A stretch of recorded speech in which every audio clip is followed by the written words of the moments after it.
你家秦美人都躺了1个月了，怎么还没见好？别是染了什么绝症吧？今日中秋宴，到处热热闹闹的，我们倒是一年到头都跟冷宫一样。我看那位就是天煞孤星，我们秦才人入宫2个月都成宠2次了。你们那位听说还是个姑娘，说出去羞死人了。听说当初在王府里就没伺候王爷，现今新帝登基将近1年，定是把他彻底忘了。就是，我可真羡慕你，跟对了主子有肉吃。我们那位，哎，还从王府就跟着王爷呢。青青哟，有人呐！小蹄子，你是不是皮痒了？欠打的是你们，皱眉，嘴巴真臭，赶紧洗洗嘴巴。你算老几？秦美人是你可以议论的吗？吃里扒外的小蹄子，觉得我们舒月轩庙小容不下你这尊大佛，那就赶紧走，哪里凉快哪里去。气死老娘了！青青，你何必跟那些人一般见识？明月姐姐，你没听那些长舌妇嘴巴多毒，不过他们倒没说错。今天宫里跟过年一样，只有咱们这里冷清清的。要是美人振作起来，有他们什么事儿？重生1月有余，我已认清了我这一世的处境。上一世我在秦怀瑾的怂恿下出宫，却被心上人抛弃，私奔不成投奔娘家。可因为失了宫里位置，父亲势利眼瞧不上我，喜新厌旧，娘亲也没有安宁日子，被排挤被休弃，最后摔落悬崖，草草而死。娘亲，出宫并不会更好，辅天之下莫非王土，与其出去当逃奴，至少在这皇宫里怎么都是人上人。眼下境况是差了些，但只要活着，未来便有可能。青青，美人可是要起了？东西可备好了？都好了，都好了。伺候我梳妆吧，咱们舒月轩偏远，到百花阁好长一段路，得尽早出发。美人终于要争宠了吗？不争宠，我留在这宫城里做什么？在这皇城里任人宰割，并不能成仙。太好了，美人的好日子要来了。既然已经想清楚，老路我就不会再走。那些想害我的人，这一世我定不会让他们再如愿。娘过我都要好好的。秋月，秋月，正好中秋夜，他爱上天，爱找谁赏月找谁去。不妨碍您去抱大腿了，秋月姑娘。美人总算振作了，倒是皇上不急，太监急了。眼下咱们出去，便是路边野猫都能踩一踩。他们笑话美人乡下长大，不得宠，气坏我了。乡下又如何？见到我这个乡下人却得行礼，到底谁更高贵？让他们自以为是。我以秦家养在老家的庶女身份进宫，但并非京城秦家女，不过是当年老皇帝病重还要选秀，秦家舍不得秦怀瑾进宫，担心他进宫就要守寡，便在老家选适龄女子入宫。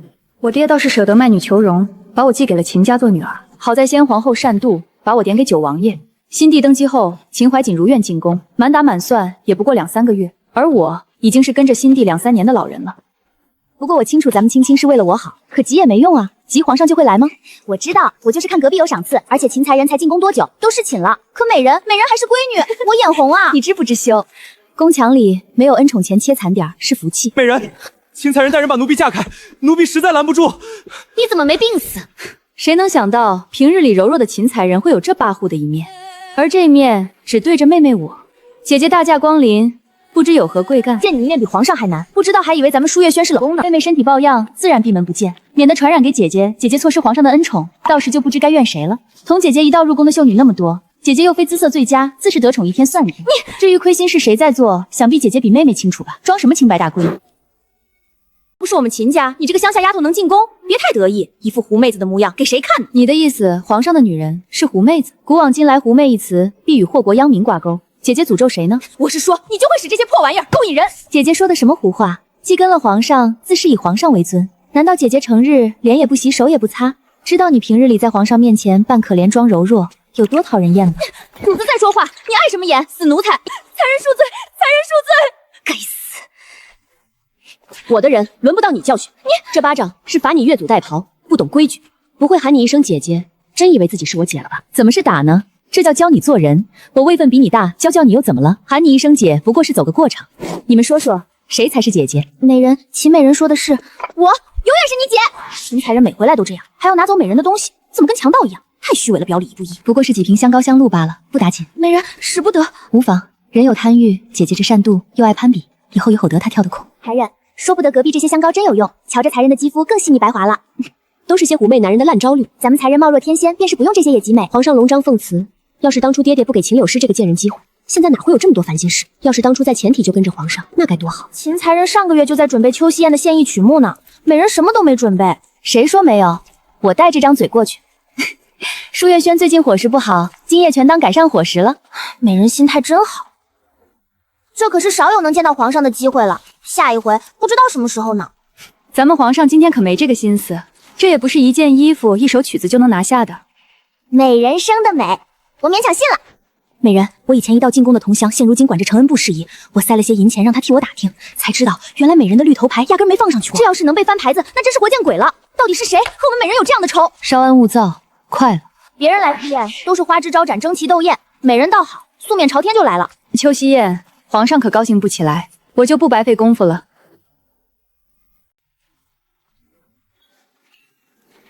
活着真好，好多老熟人呢。皇后娘娘又没来，听闻皇后娘娘在王府时就已卧床不止，王爷家事都是董侧妃打理，现在也是，真是气派。大家只看见董贤妃的风光，没看见她的不易呀。她干了王后的活，位分没有皇后大，不能高高坐着指使别人，还得四处招呼打点，很辛苦好吗？真是不当家不知难呐。美人说的是，美人不去凑热闹吗？躺久了有点晕人，算了。贤妃娘娘，两位太后娘娘呢？怎么没降临？西太后不爱热闹，东太后身子不适，怕来了拘束大家，两位太后娘娘吩咐了，如此良辰美景佳节，让后宫姐妹们陪着皇上，好尽兴。东太后是先帝的皇后，膝下无子，住在皇城东侧的慈宁宫；西太后是萧衍的生母，住在皇城西侧的永寿宫。平日里各过各的。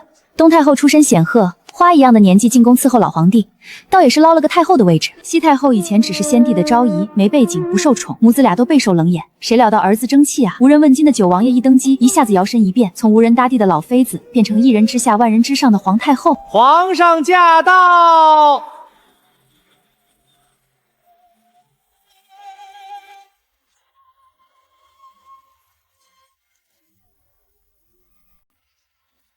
好了，今夜秋夕宴开始。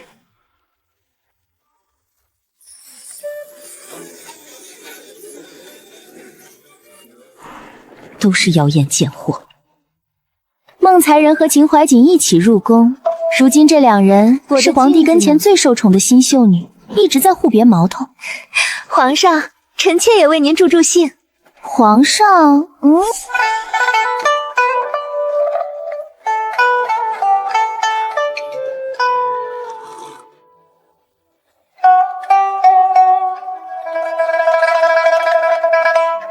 孟才人略胜一筹，秦怀瑾还是得练练。贱人狐狸精，勾引皇上。哟，有人坐不住了。心儿，敬皇上一杯。温昭仪父亲是宫中师傅，当过皇上儿时的启蒙老师。温昭仪脸皮足够厚，掐头去尾，不知情都以为皇帝是他父亲的徒弟呢，真会贴给自襟。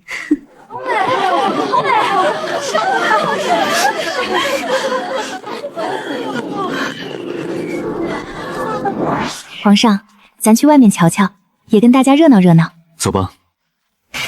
不行，秦柳树这副狐媚样子，不能被皇帝看了去。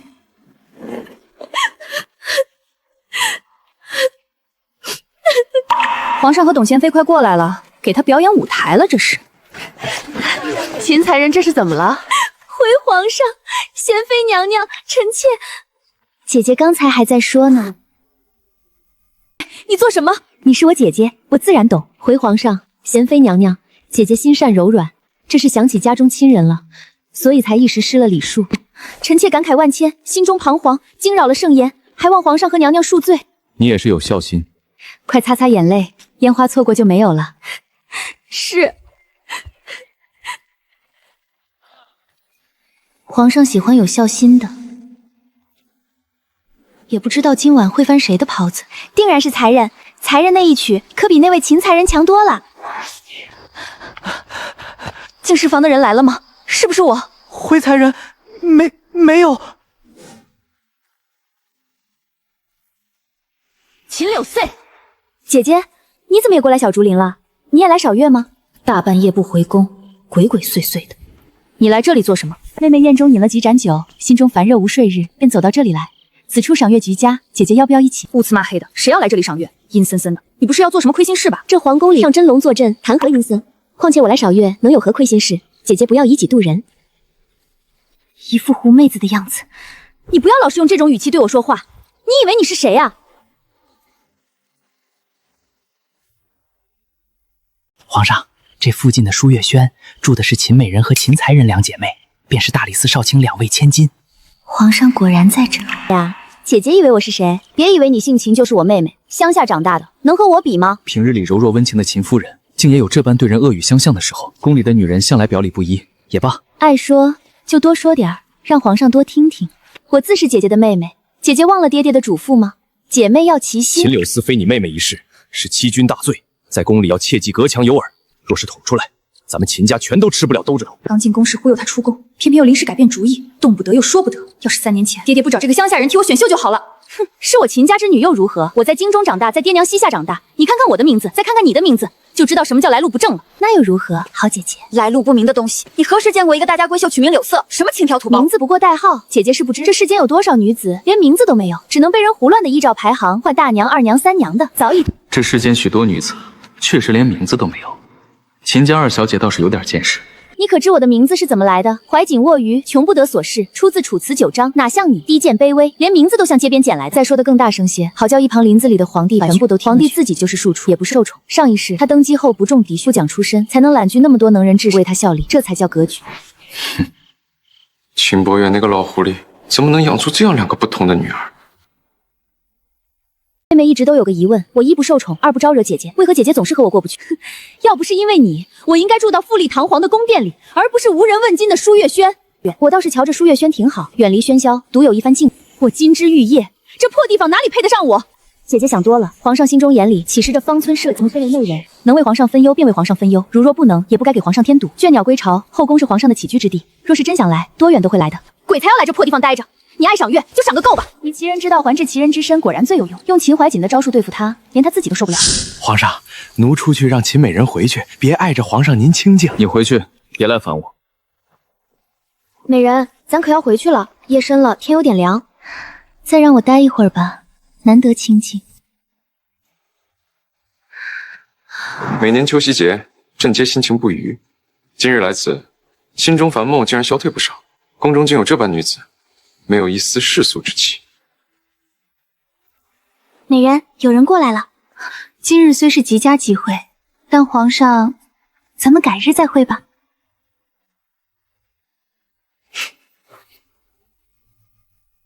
美人，您今晚不是去见皇上的吗？皇上今日心情不佳，我只是要叫他对我留下些许印象。都等了3年了，不急这一日两日。皇上今日心情不佳，是在悼念故人。东太后与皇上并不亲近，西太后虽是生母，但生下皇上时位分小，人微言轻，皇上便被送到别的妃子底下养着，从小备受冷眼。与他情分最深厚的是小时候伺候他的宫中姑姑，今日便是老姑姑的忌日。这都3天了，皇上一天不临幸后宫，后宫就失了多少成雨露的机会。皇上正当壮年，这真是暴殄天物啊！这是新的牌子，要不要再看看？今晚不照，退下吧。老祖宗，奴尽力了，可是这军心，奴左右不得啊。皇上每日早早起来打拳，却不把这精力播撒在后宫的花朵上，已经4天没招人伺候了，真是浪费。左右难以入眠，也罢，出去透透气。青青喜欢莲花，眼下开得正好，不如给他采几支泡水喝。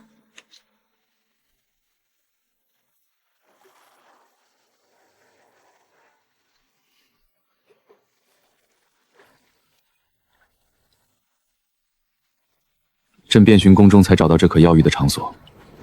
朕来这里药浴，他来这里洗脚。好香啊！多摘几支，明早让明月给屋里的人都泡了喝，也极好。池底不深，第一回在宫里做这种事，还挺好玩。自从进了宫，都没这么自在过。好在这个地方肯定是没人会来的，这么晚了，大概也只有晚风作伴。这声音是旁的畜生动物，还是有人？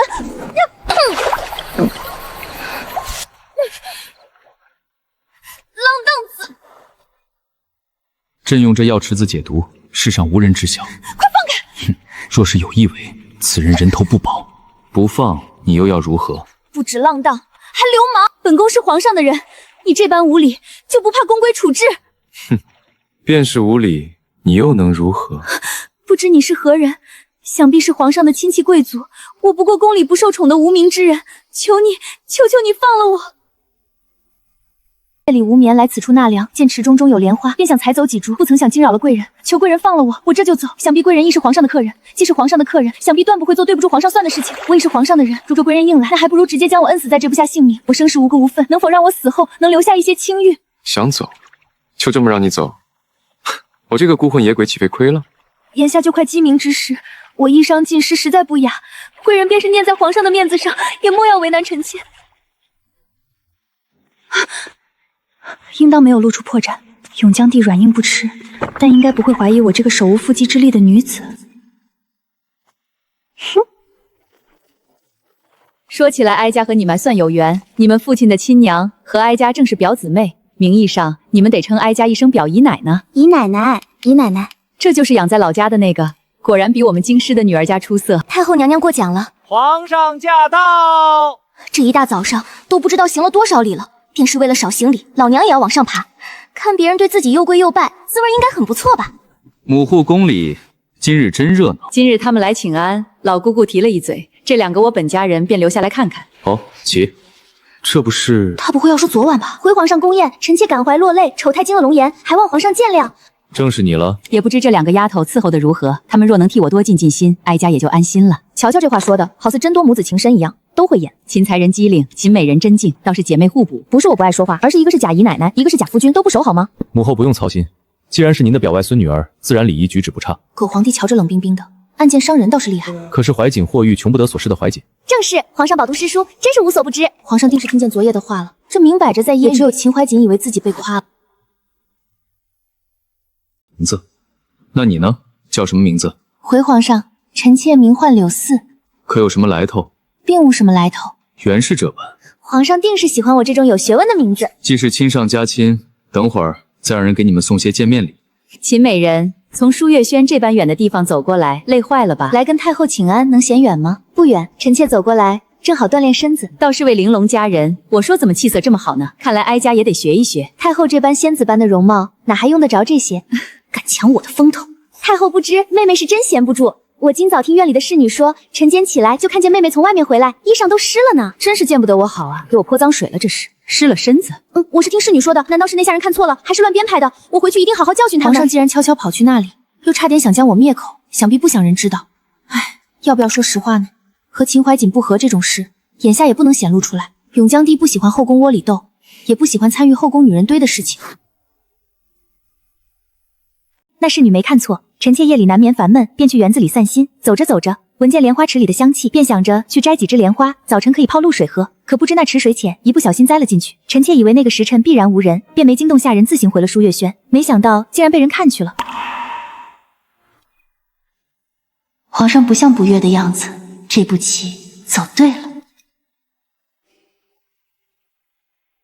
妹妹真有兴致，那么黑的夜里居然自己出门，换做我听见风吹草动，谁知道是什么，都要吓坏了。姐姐莫要说这些，便是风吹草动，不过是风吹的枝叶摇摆，有皇上真龙之身坐镇，难不成还有和鬼神之说？妹妹这是何意？姐姐没有这意思，只是我身子弱，容易受惊，吹不得风，倒是被说的好像是刻意为之，我真是……这演技实在是高，男人多半吃这一套，难怪上一世秦怀瑾能坐上皇后的位置。也罢，秋夕已过，但白日里依旧燥热，莲花泡水清热宜人，秦美人倒是有心。和永江帝这种聪明至极的人说话，真是费脑子。莲花镇心祛湿，又清心凉血，臣妾夜里难眠，才想着采来泡水。莲花是好物，今日朕倒是得了不少。等会儿让上京局的人给各个宫里排去。想去便去，那小竹林是个好地方。美人若是实在睡不着，多去走走也是好。这是什么意思？人收好，奴先走了。劳烦公公了。不知隔壁姐姐，皇上赐了什么？回美人是一盏玉雕的白莲花，奴回去复命了。美人，这是怎么了？皇上是在讽刺她出淤泥而不染呢？她倒是爱不释手了，蠢货！皇上果然是宠我的，给我这么好的东西。今晚皇上定然翻才人的牌子。没有人来吗？才人没有。那今晚是谁？奴婢不知。废物，快去打听。人若是实在睡不着，多去走走也是好。皇上是叫我过去吧，打哑谜一样。果真是伴君如伴虎。今晚是去还是不去？皇上会不会恼了我，以为我在戏弄他？真的，美人怎么了？没事，你去睡吧，不用管我。没人啊，看来是我想多了。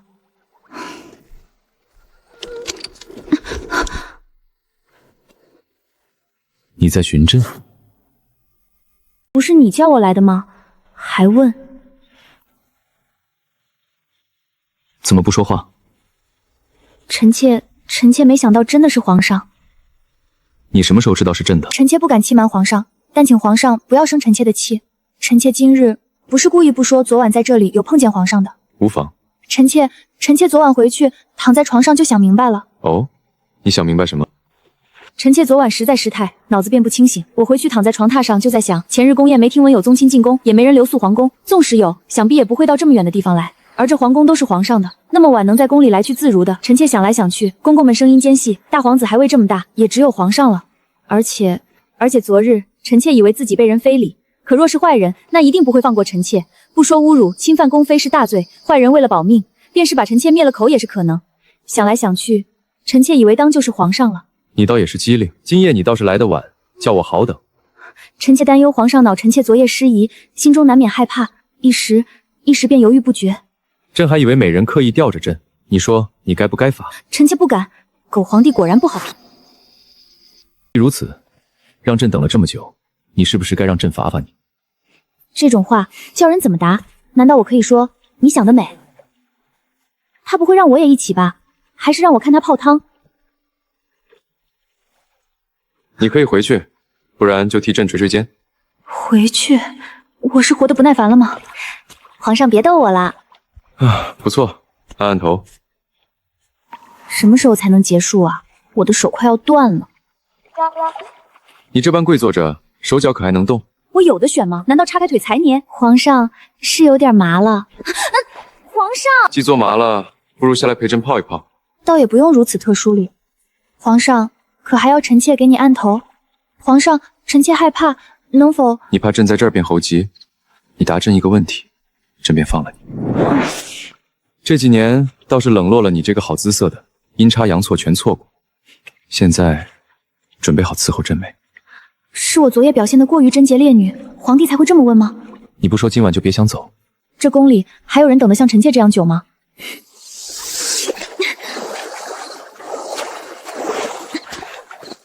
时辰不早，臣妾便回去了。皇上也早些休息。浑身湿透，这一路你要便宜了谁？莫要让他人知晓我在这里之事。臣妾明白。妹妹真是好精神，每天夜里都睡不着啊。姐姐怎么这么好兴致，大半夜不睡觉，在这里等我？我不过起夜，刚好碰见你回来而已。好一个偶然！既然姐姐起夜，那方便完也可以回去睡了。妹妹乏了，要去安息了。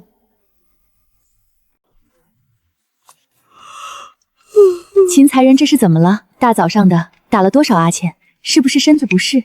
回娘娘，臣妾只是昨晚起夜受了惊吓，回去后躺着睡不着，并非身子不适。这还不是身子不适，都吓成这样了。你素来心软胆小，是什么将你吓得睡不着了？娘娘既问了，若是不回答，便是臣妾的不是。臣妾昨夜起来，听见院子里有动静，便走出去一看，居然看见了妹妹从外头进来。秦美人许是睡不着，出去走走。亲妹妹你也吓到了，那胆子也太小了点儿。皇上找董贤妃管后宫也不是没道理。直白最能治人，臣妾怎么会怕自己的妹妹呢？是妹妹湿着身子回来，身上还穿着什么？臣妾不敢说，前面铺垫那么多干什么？真是闲的。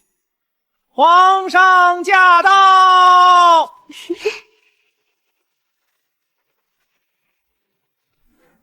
你们在说什么？接着说吧。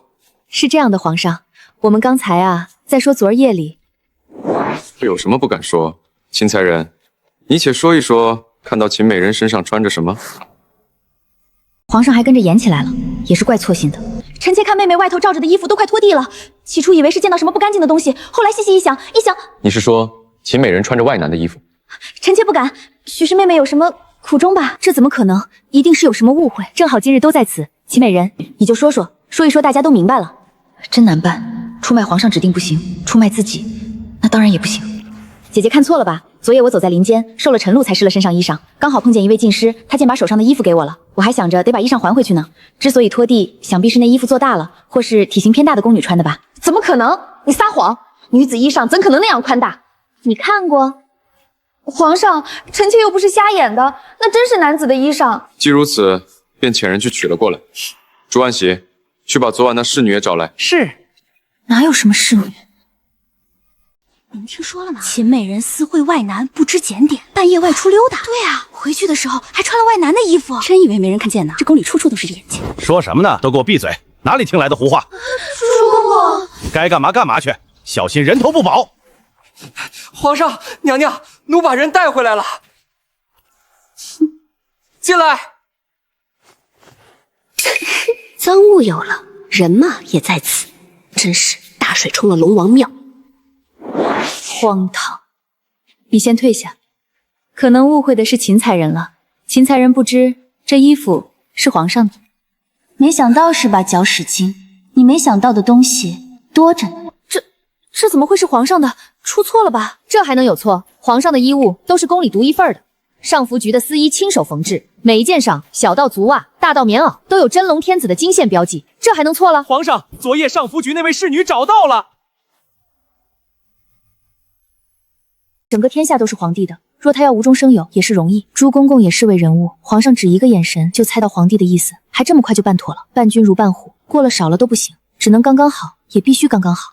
这位朱万喜就是我的榜样。回皇上，奴婢是上服局的小翠，昨夜奴婢在去换衣局的路上，碰见在散步的秦美人，夜深露重，见她身上湿了，一路打喷嚏。奴婢怕秦美人得了病气，便将手上的袍子偷偷拿了件给她穿。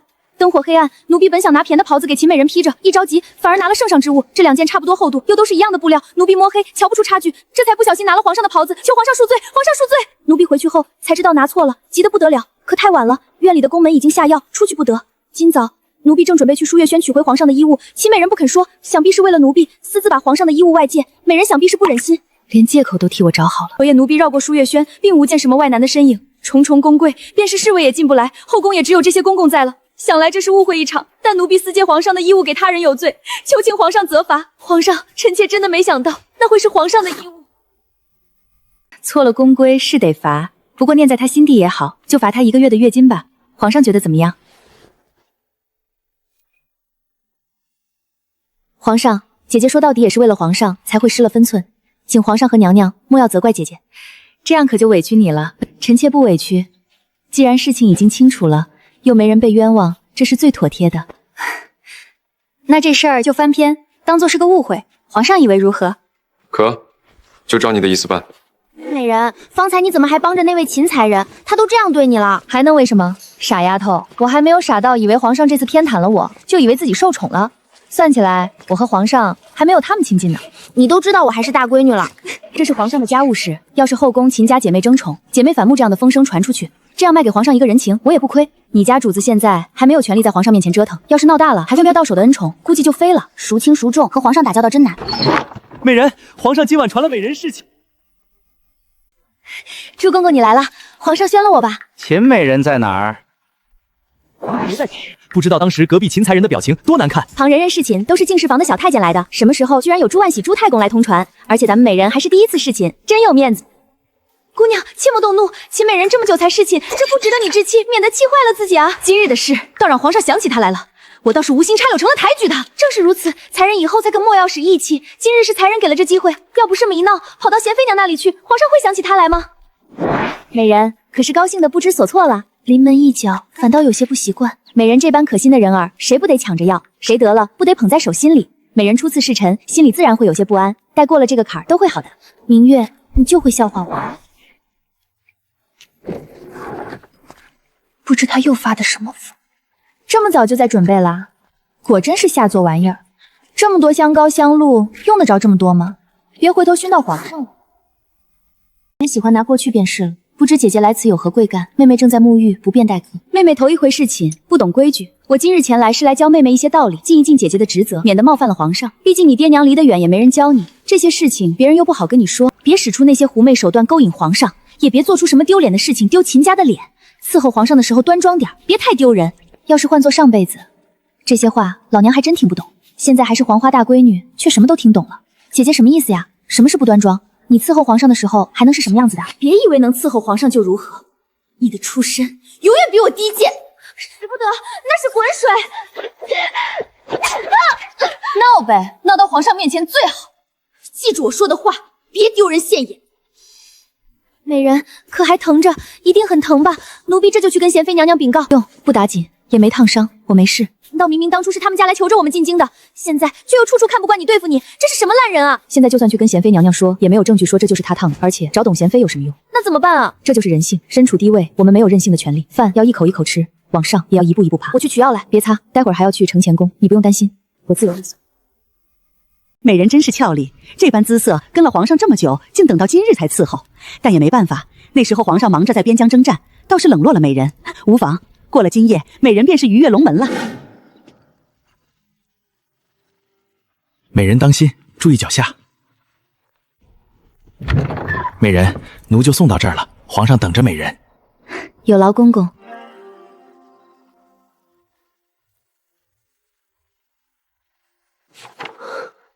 这还要给人看？过来，难为情。你倒是脸皮薄，出去吧。皇上，这样可以吗？会不会逾矩了？也是，那要不我让他们进来守着？皇上，请皇上恕罪，但臣妾真不想。你何罪之有？今日你穿的是真素净。皇上，臣妾实在不知穿什么衣裳见皇上好，索性便化繁为简了。清水出芙蓉，这衣服在你身上倒是更加好看。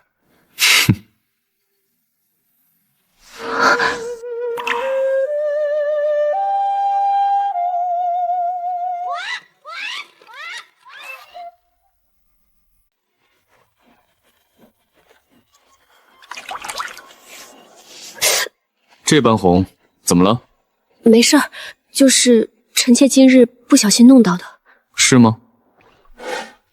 美人，今晚还是传了美人侍寝。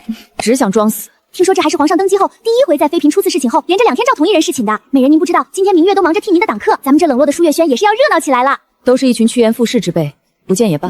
才人，你好歹吃一点东西进肚子里。昨夜秦美人没回来，您就翻来覆去睡不着了。哪里看？才人，你这又是何苦？皇上后宫这么多女人，没有这秦美人也有别人，这是何必呢？而且才人的恩宠也还在，皇上不过照了她一夜，有什么要紧的？昨夜是秦柳溪，今晚本就该轮到我。走。大公公，给大家好好交代，昨日你们舒月轩出了什么事儿？秦美人腿上为何有伤痕？今儿个贤妃宫里热闹了，这么多人呢，大家都闲着没事，天气也好，就走来坐坐说说话。也是一茬一茬的美人给皇上摘了，这宫里可不得越来越多年轻人吗？哪有这样的人？霸占皇上2日，太没规矩。妹妹这么说可就奇怪了，皇上有精力连宠2日，怎么了？你做不到，不代表别人做不到。人呐，最怕不自知。姨娘的命正是的病，不知道还以为你是皇上正妻呢。皇后管的都没有你宽。当初在王府，我可是圣宠万仙，3天2头是少不了的。可偏偏啊，温才人你啊，3天2头头疼胸口疼，嚷嚷着没有皇上睡不着。比起秦美人，你可过分多了。臣妾不敢，皇上的正妻只有一个，臣妾自当有自知之明。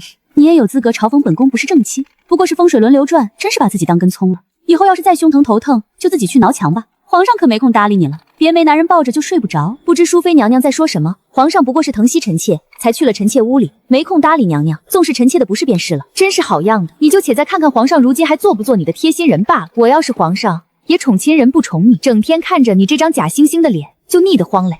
淑妃那个老陈婆，仗着自己是个妃位耀武扬威，又生不出皇子，只有公主，什么有什么了不起的？以前还有点姿色，现在人老珠黄，张狂什么？皇上要是真宠爱她，干嘛不让她当贵妃？愣是空着贵妃的位置没人，有什么了不起？皇上是更疼惜咱们昭仪的，瞧着宫里还没有所出就能封昭仪的，也就温昭仪您了。你什么意思？你是说我生不出来？昭仪娘娘，奴婢不是这个意思，奴婢知错了，求昭仪娘娘饶了奴婢。贱婢，你也配？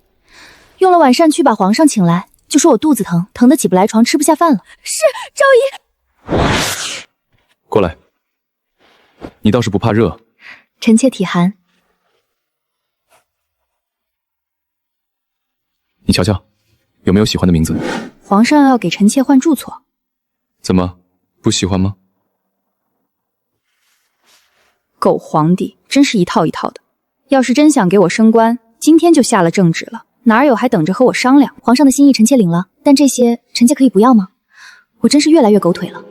不喜欢？那朕让人再挑几个。皇上赐予臣妾的，臣妾都喜欢。只是臣妾觉得臣妾如今也不无什么不好之处，比起这些，能与皇上相伴，才是臣妾心之期盼的。皇上刚立业不久，要用银两的地方也多。若是换了宫殿，那屋子大了，伺候的人也要多了。不说翻修宫殿，便是布置，也要好大一笔钱。刚侍寝，黄金臣妾我感情并不深，未尝不是在试探我的意思。臣妾想着，如今臣妾还年轻，并不急召这些，还是皇上的大业为重。且舒月轩里有姐姐在，我们作伴甚好，又有照应。后宫的妃嫔一贯爱比荣宠，比谁位分高，比谁从镇国库里拿的东西多，比谁的宫殿更华丽，你倒是例外。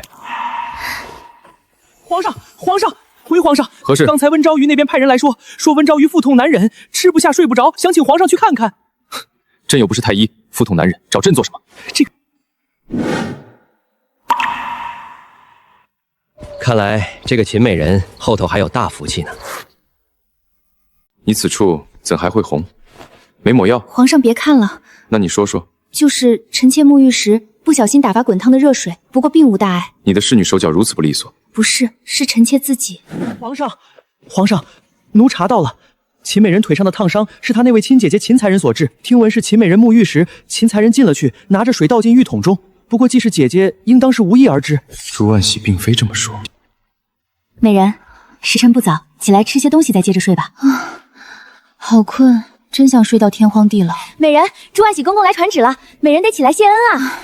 皇上特意吩咐了，今日午膳，美人想吃什么就点什么，让上食局皇上的厨子给美人做了送来。皇上真疼咱们美人，这上食局皇上的厨子可没给别人做过菜。朱公公，不知上食局可能做一道阿胶红枣乌鸡汤？美人尽管点，想吃什么点什么，其他的再由他们想办法。那就再来一道栗子鸡肉灭豆腐、蒜蓉蒸丝瓜、土茯苓赤小豆鲜，这样吧。这个秦美人果然与众不同，若是旁的妃嫔得了这样的工会，哪敢点这么多呀？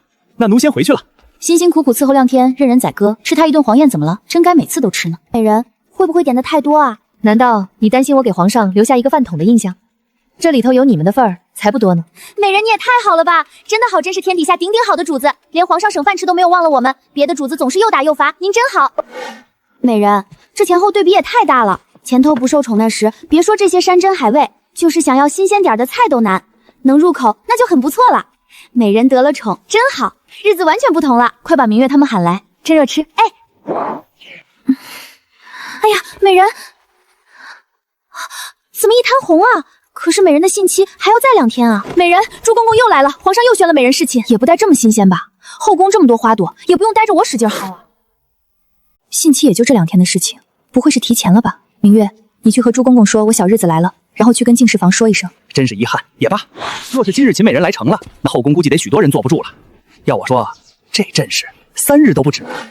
以为美人昨天是信期，今天就没有了。奇怪，哎，小丫头你不懂，昨日不是小日子。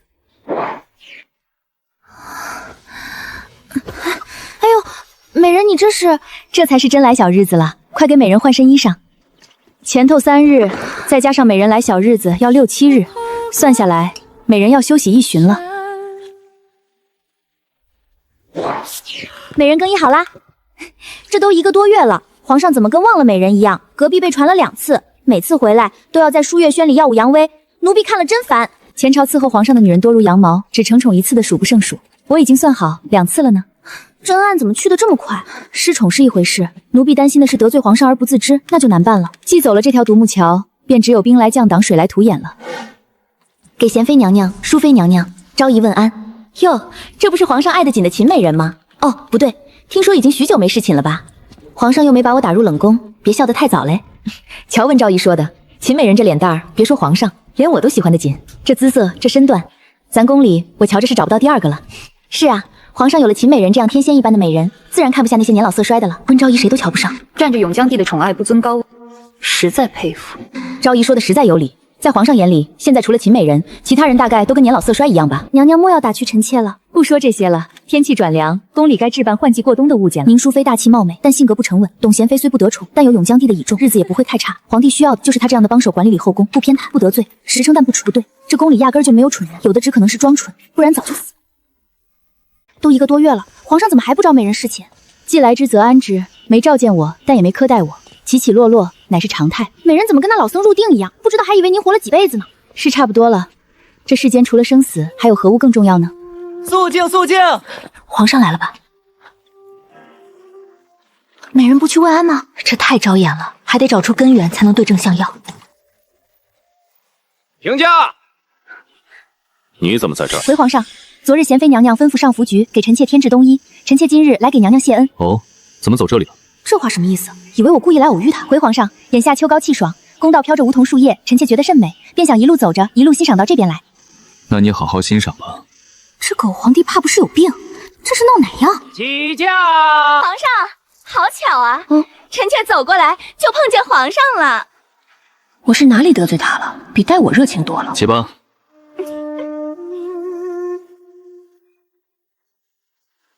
今日是9月18，上个月你才承宠呢，真是恍若隔世，恩宠如风，抓不到摸不透。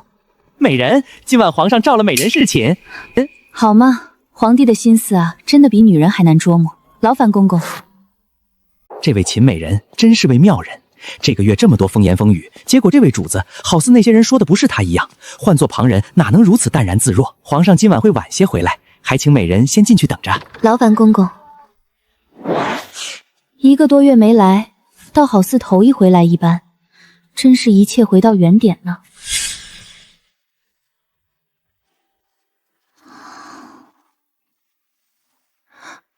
皇上，可要臣妾伺候你更衣？朕都沐浴完了，还更衣？那皇上可要就寝了？还早。好似心情不佳的样子，火气可别出在我身上。多久没见美人了？美人似乎更标致了。这话说的好像没一起睡过一样。回皇上，好像1个月有余了。你可想朕了？这人真是变脸比天色还快。今日在宫里相遇，还跟不认识一样；到了夜里，就好像真情人一般了。那你是怎么想朕的？老姑姑没教你？那臣妾先回去了。欲拒还迎的伎俩玩一玩便算了，还想将朕玩弄在手里。皇上，您在说什么？臣妾没有。朕还不至于糊涂到不知女人的小日子来几日，你倒厉害，一来半个月。我几时回来的？美人是寅时3刻才回来的。咱们这份荣华富贵来的真不容易，皇上也真是的。老姑姑来了。皇上也，皇上对美人荣宠万千，但以后美人还是莫要由着皇上了，这看得老奴都心疼。净室房那边，老奴替美人说去，美人这得歇息几日，上些药。好，劳烦姑姑。原来是在这里得罪他了，真是有毛病。他以为我是找了借口撤下的牌子，真是太冤了。那这回老姑姑去说撤下牌子，他会不会又以为是这个缘故？那可就雪上加霜了。美人躺了3、4天，董贤妃遣了人来问候，皇上那个罪魁祸首也不来看看美人。董贤妃有心，你随我去问安。秦美人到，给贤妃娘娘问安。美人快坐。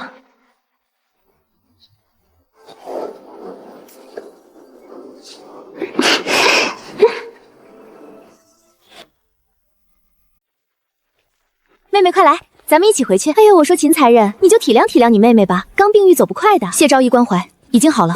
躺了4天了，能不好吗？原来这群人一大早都在笑这件事呢。昭仪笑话，只是我这妹妹心急了一些，当时想着皇上1个月临醒她，不舍得挣脱开。明明是皇上离不得我，怎么变成我的不是了？有嘴说我，不如去谴责皇上，你们敢吗？你要不要脸？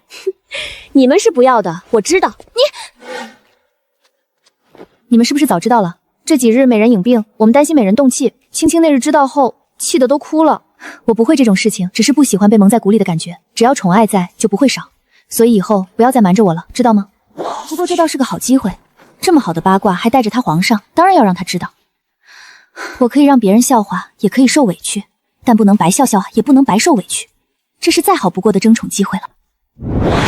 今夜北风起，皇帝用膳时饮了2杯酒，心情不错，应当会招人伺候。皇上该翻牌子了。皇上，这个盘子小，奴这就再去换一盘。不用，你且说说还有谁？温昭仪、宁淑妃、秦才人、孟才人、董贤妃、赵婕妤，倒是还有秦美人，只是前日老姑姑给秦美人看了身子，说美人得休养几日，不能侍寝，牌子才撤了。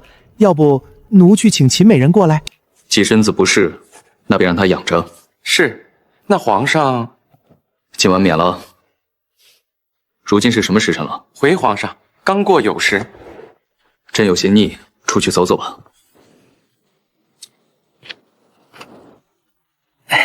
皇上，这都走到这里来了，要不去舒月轩看看秦美人？也好。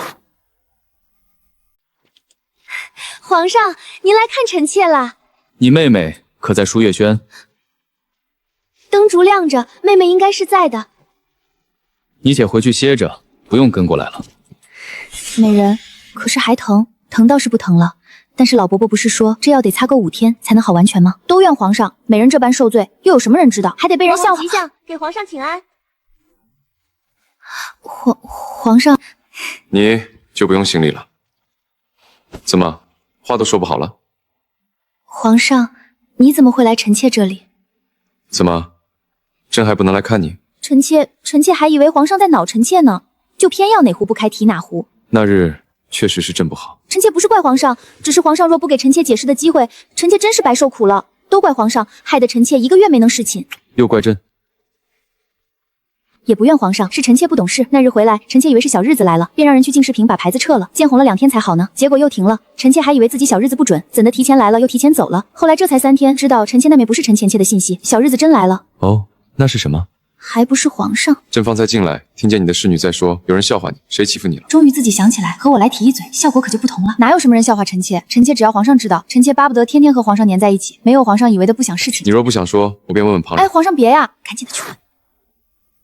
方才的侍女进来，把事情一五一十说给朕。回皇上，前几日老姑姑来给美人瞧，便说美人身子不适，回去给净室旁说了撤牌子，从未出过这休养几日。这几日人不是谁传出去的，说美人脸皮厚，不知检点，愣是把皇上给媚住了，才如此需要卧床休养。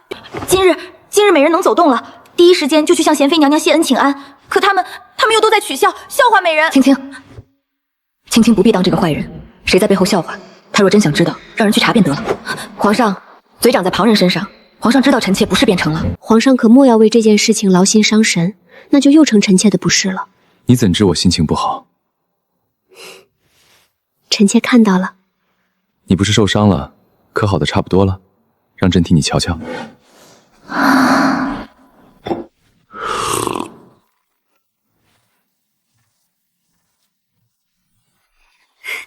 皇上，起。不早了，回去吧，别在外头染了风寒。皇上居然去看那个贱人，都不来我这里。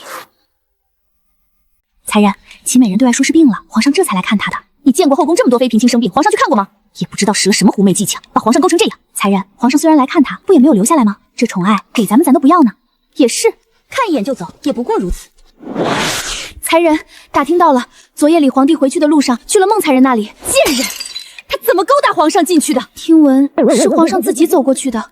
后宫这么多嫔妃，不是去这个就是那个，有什么区别？才人不好了！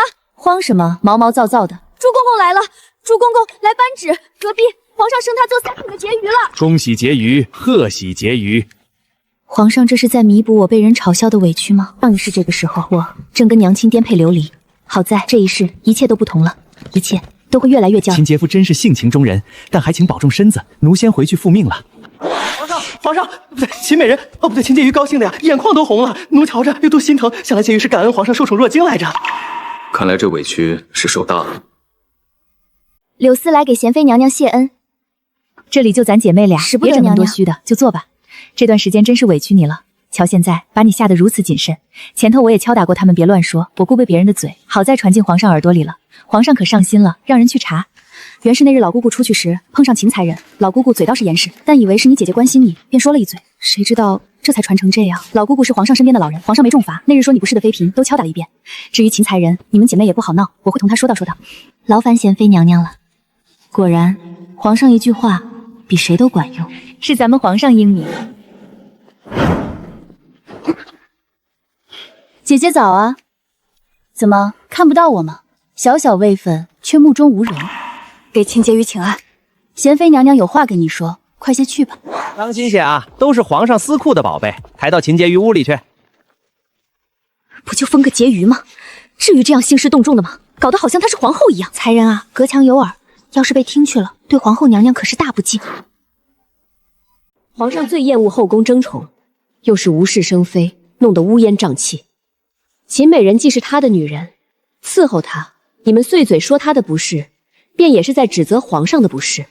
臣妾不敢。才人何必跟这些事情一般见识？咱们在宫里是一辈子的事情，失了分寸可不好。才人可还记得府里老爷夫人的吩咐，在这后宫切记明着生事，叫人抓住把柄。赶明儿又要选秀了，杜曾叔子能生出皇子才是最要紧的。近来越是有些急躁了。这几日皇上的赏赐跟流水一样送进咱们舒月轩，都快没地方摆了，你恨不得把所有首饰都往我身上交炸了。好看吗？婕妤怎么打扮都好看，看看这衣料，以前摸都没摸过。果然皇上的女人，单用眼睛就能看得出谁更受宠。就在这衣着首饰，这布料金线银线都是顶好的无印呢。这2日降了温，宫内妃嫔都跟着皇上去了慈阴寺祈福，可惜婕妤来了小日不能走远。都去祈福，宫里难得清静，就是我这一日不动，浑身就不利索。咱们就去后山走走，婕妤浑身也畅快。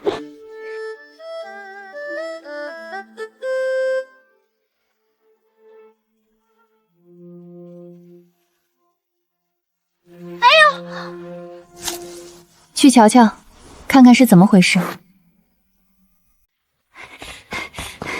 婕妤，是张宝林。张宝林一个低位妃嫔，这种时候竟然不跟着去祈福，在皇上面前露个脸，跑来这地方做什么？婕妤，你猜猜他在做什么？这如何猜得到？走，去看看。秦婕妤，免礼。我怎么回事？有无大碍？可还要紧？宝林屋里的人也真是，怎么也不跟着，伤着可还得了？我只有一个侍女，宫里人手不够，随着去慈阴寺了。张宝林原是孟才人身边的侍女，孟才人为了和秦淮云斗，把张宝林推出来伺候皇上，还真是用完就丢。去舒月轩喊2个粗使侍女过来。婕妤，这张宝林也是个可怜人。张宝林承宠后就不在孟才人身边伺候了，眼下是在温昭仪宫里过日子。温昭仪啊，跋扈善妒又傲慢，只怕日子不好过。张宝林原本就是侍女，身边没有伺候的人，是去了温昭仪宫里后，贤妃娘娘让温昭仪分了人伺候她，那这日子更不好过了。让温昭仪的身边的高位侍女伺候一个比她还不如的粗使侍女生起来的妃嫔，定是不尽心。这张宝林没有家世，那日皇上的宠爱本就是意外，那夜之后皇上便再没召幸过她，想来这日子难熬。你再忍忍，太医应当快来了。多谢婕妤，不然今日山上没有人，我只身一人真不知该怎么办。你怎么跑这么偏的地方去？臣妾前几日顶撞了温昭仪，昭仪说后山的药草可以治她的头疼，可是臣妾采了好几天了，还没凑齐一锅。这不是纯粹为难人吗？这个时节，树叶都要掉光了，哪里找那么多新鲜的花草？你这脸色，瞧着身子本就不是瞎的，怎么没跟昭仪说你身子不好？臣妾说了，但太医也瞧过了，竟料是我身子偏弱才会不适。他说更要多动，如此久了便不会动不动就生病。当初谁知只是开始。这后宫说靠家世也不靠家世，若有皇上宠爱便胜过一切。可惜张宝林。婕妤，张太医来了。微臣见过婕妤，见过宝林。快免礼，张太医，你赶紧给张宝林看看，他方才在后山摔着了，不知有没有伤筋动骨。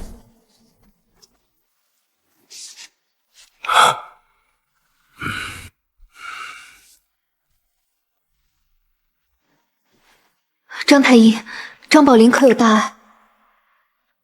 张宝林并无大碍，只是脚上扭到了，还有些淤青，这几日便不要走动的好，再吃些红血祛瘀的药水，便很快能好了。这药每日3碗水煎成1碗，1日2次，替宝林补身子所用。好。婕妤，有什么不对吗？你寻个不起眼的小公公去打听打听，再问问他平日里去哪个宫里多些。婕妤是怀疑今日张宝林，咱们不得不救，但这宫里处处都是陷阱，不得不防。那药方你可看过？可有奇怪之处？那药方是给宝林养生切补药，瞧着无什么大碍，但是有几味药材，也不知太医是否有较多的用意。你且注意着，看看这2日有没有什么不对地方。张宝林的吃食，你验过后再送进他嘴里。今日之事，福祸相依，救了也不能白救。皇上回来前不能出事。婕妤，小福子回来了。你把他去的地方和时辰细细说来。婕妤，昨日打听到张太医没有值夜，我便今日一早去了太医院门口蹲守。果然，今日到了时辰，张太医便进了宫，在太医院待了半个时辰，张太医便例行去给后宫贵人请平安脉。正巧前日去慈恩寺祈福的贵人回来了，张太医先去了董贤妃宫里，接着是陈修容、李婕妤、温昭仪，还有东太后宫里。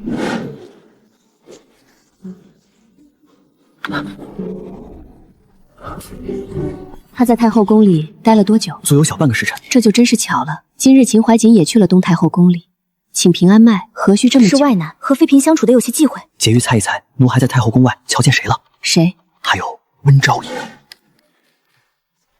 给太后娘娘问安。舅舅，怎么样？那张宝林可稳妥？回昭仪娘娘，张宝林脉象并无大碍。真难，若是发力了，那边便会察觉。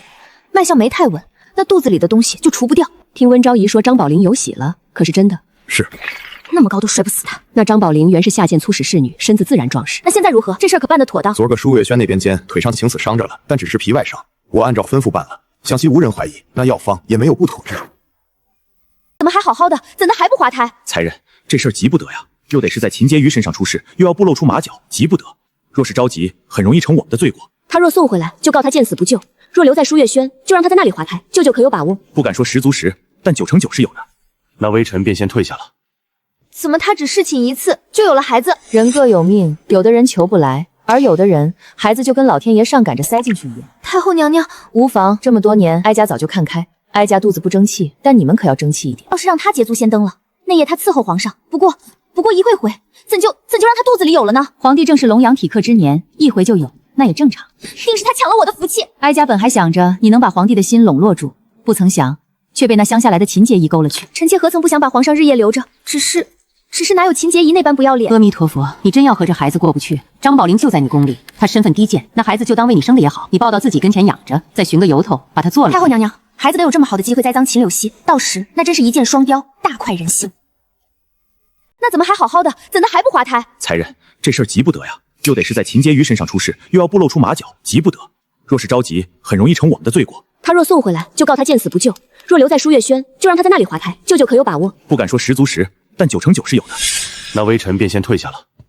怎么他只侍寝一次就有了孩子？人各有命，有的人求不来，而有的人孩子就跟老天爷上赶着塞进去一样。太后娘娘，无妨，这么多年，哀家早就看开。哀家肚子不争气，但你们可要争气一点。要是让他捷足先登了，那夜他伺候皇上。不过一会回，怎就让他肚子里有了呢？皇帝正是龙阳体克之年，一回就有，那也正常。定是他抢了我的福气。哀家本还想着你能把皇帝的心笼络住，不曾想却被那乡下来的秦节仪勾了去。臣妾何曾不想把皇上日夜留着，只是哪有秦节仪那般不要脸？阿弥陀佛，你真要和这孩子过不去？张宝林就在你宫里，他身份低贱，那孩子就当为你生的也好，你抱到自己跟前养着，再寻个由头把他做了。太后娘娘，孩子能有这么好的机会栽赃秦柳溪，到时那真是一箭双雕，大快人心。如此低贱之人，皇上宠幸他已经是他祖坟冒青烟，就别来玷污我们的血脉了，为皇上开枝散叶，他配吗？太后，我才不要他肚子里出来的下等货，臣妾自己能生。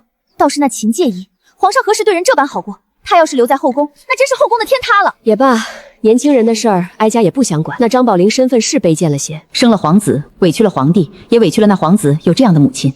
哀家的本是不许你们胡闹，确实不像能辅佐皇帝之人。你们闹归闹，可要把握好分寸。是，你们俩好好联手，把皇帝领路住，就没旁人的事儿了。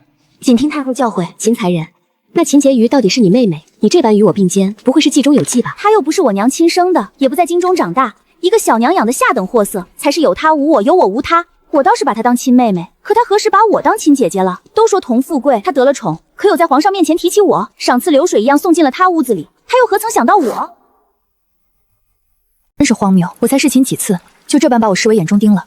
若非他们嘴碎，我这个婕妤的位子还没来得这般快呢。所谓福祸相依，又要给我递什么题子？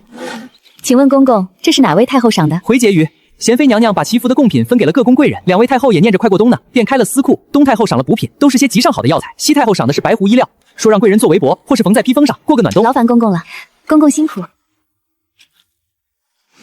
婕妤，这些确实都是上好的药材，温补活血，冬日里炖了汤或直接煮了吃，对身子极好。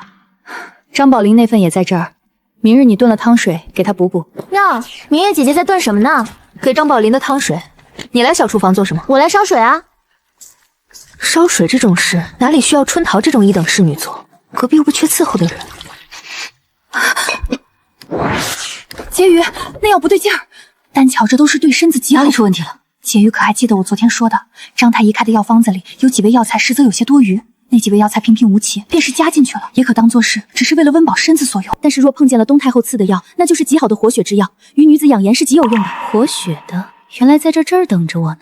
你可确定想了许久？奴忽儿想起前师傅说过，这味药方对养颜极好，但也是极为活血的寒凉之物，对有孕之人副作用极大。张太医药方里这几味药的用量少，但这汤药每日2副，吃上2、3日，那药量若碰上太后娘娘赐的药炖成的汤，若真有胎儿，那便是华佗在世都回天乏矣。真是恶毒至极，无冤无仇的一个人，就因为他有了皇上的孩子，要置他于死地，真是一箭双雕的好计谋。顺便还能让我顶客，可要将张宝林送回去，正愁没法在皇上大圣面前露脸呢。这么好的机会，真是正打瞌睡，就有人给递来了枕头。上一世后宫并没有张宝林这个妃嫔，想来是差不多这时候被悄无声息的解决了。这一世倒好，捎带上我。那现在如何是好？急躁误事，小不忍则乱大谋。你去替张宝林把一把脉，看看是不是有喜了。婕妤，诊脉就将我暴露了。明月会医术这件事，只想为你保留，不想叫旁人知晓。等他睡着，你偷偷替他号脉，其他的我来想办法。如何？太后的药材可在用了？才人，我去小厨房时，明月正在熬汤药，她不让奴婢看，但是奴婢闻着味道，正是太后娘娘赏赐的药材味道。那我就静待佳音了。婕妤是喜脉，不过2个月，所以并不显，脉象也薄弱。张宝林没什么反应，应当是她以前是干活的侍女，身子骨比较结实，耐折腾。那这孩子可能瞧出康不健康，稳妥不稳妥。母亲受累，替孩儿受罪。这皇子命大，胎相很稳，那是好事。这孩子有福气。换做寻常娇气点的妃嫔，这龙种早就被折腾没了。可有办法让他有呕吐的迹象，或是让他犯恶心，一下便可？用银针倒是可以，但可能反应会大些。如果劫府只想一时的话，奴婢倒是还有别的法子，可让宝林只那一瞬有犯恶心的感觉。你且去准备，等宝林醒来便用上，事不宜迟。他如今郁郁寡欢，若是知道了，说不定是个叛徒。那些人真坏，因为他身份卑贱，就要这般欺负他。儿不嫌母丑，狗不嫌家穷，他们不过仗势欺人，瞧不起张宝林肚里出来的，怎的不敢去瞧不起皇上？婕妤，我有分寸。婕妤，张宝林醒了。端盏茶水过来。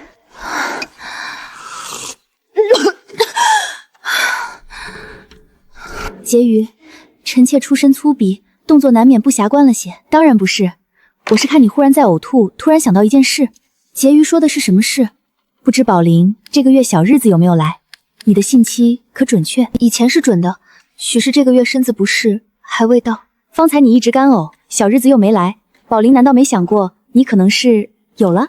有什么？张宝林从小无父无母，就伺候过皇上一次，不懂也正常。宝林可知，女子若是有了身子，小日子便不会来。有的人来了反应会呕吐，若是反应大的，除了呕吐，还会有各种不适。婕妤的意思是我有了皇上的，是我猜着你有可能是有了龙嗣了。怎么会？我怀有龙嗣，我配吗？你怎么不配？儿不嫌母丑，子不嫌家穷。你把他带到这世上，还是这样鼎鼎的皇家，享不尽的尊荣。你该高兴，孩子该高兴，皇上肯定也高兴。我怎么会？我怎么能？以后这种话莫要说，特别是在皇上面前。你说你不配，那以后孩子生出来了，别人又如何看得起他？你是他母亲，最不能轻视自己的孩儿。不过这事暂时先别声张，怀孕之人身子总有些反应。此前你就没有些许不适？可在温昭仪宫里叫过太医？妹妹前一阵常觉得疲劳，使不上力气，昭仪替臣妾请太医来看。但只说我是身子虚，并没有。自从去了温昭仪宫里，温昭仪时常在众人面前羞辱我是猪，拿我当笑话。这1个月来，又时常让我干活折腾我，说我身体不好，应该多锻炼。想来已经知晓了。这样的状况，我又毫无母家做靠山，10个月后，我还能把孩子平平生生下来吗？当然可以，这是龙胎，皇上知道了，定然会护着你。可是我如何让皇上知晓？自从侍寝后，臣妾便没见过皇上。若是回了温昭仪那处，他如此厌恶我，我如何护得住我的孩儿？莫要妄自菲薄，皇上也不是谁都行的，既能看上你，说明你多少入了他的眼。要不我去求一求孟才人，他近来受宠，能见到皇上，一定有办法护着我。你确定吗？我知晓，我只是他争宠的工具。那夜他与我说，伺候了皇上会一直照顾我，可这些时日，他从未瞧过。我并非质疑你和孟才人的关系，也不想挑拨，只是这事在皇上知道之前，越少人知道，你就越安全。你想护住肚子里的孩子吗？那这件事情得这样，你觉得如何？臣妾愿意一试。臣妾脑子愚钝，毫无章法，都听婕妤的吩咐。我自己没了不要紧，要是孩子有闪失，臣妾真的想和那些人拼了命。那你先休息，今日情绪有些激动，先睡吧。张宝林已经睡着了，你可以放心了。张宝林这段时期心惧荒神，夜里怕没少失眠，心里没有着落。如今有了孩儿，许是神思反而定了下来。明月，太后赐的那些药，你与从张太医药方里挑出来的，那多与几味药好好存着，我要用来养颜。奴婢知道了。你在倒腾什么？回才人，没什么的。才不能说呢，这是我们婕妤的东西，谁稀罕知道？春桃，你去打听打听，看看他们又在耍什么小伎俩。怎么样，打听出来了吗？回才人，那清清明月嘴巴都严实得很。然后呢，奴婢便去了后院跟别人打听，那小福子说那是养颜秘方，可保青春永驻，让脸蛋跟桃花一样美，说他们婕妤美训都会用呢。藏得真深。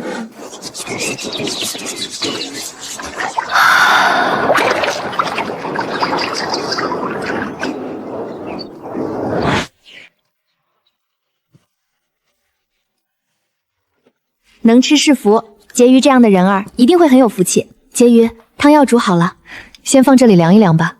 婕妤，秦才人来了。婕妤，要是太烫了，暂且先放一放；要是不烫，就是苦了些。青青，你去拿块饴糖来。婕妤就跟小孩一样，喝药还得吃糖呢。你又吃的什么虎狼之药？姐姐说的什么话？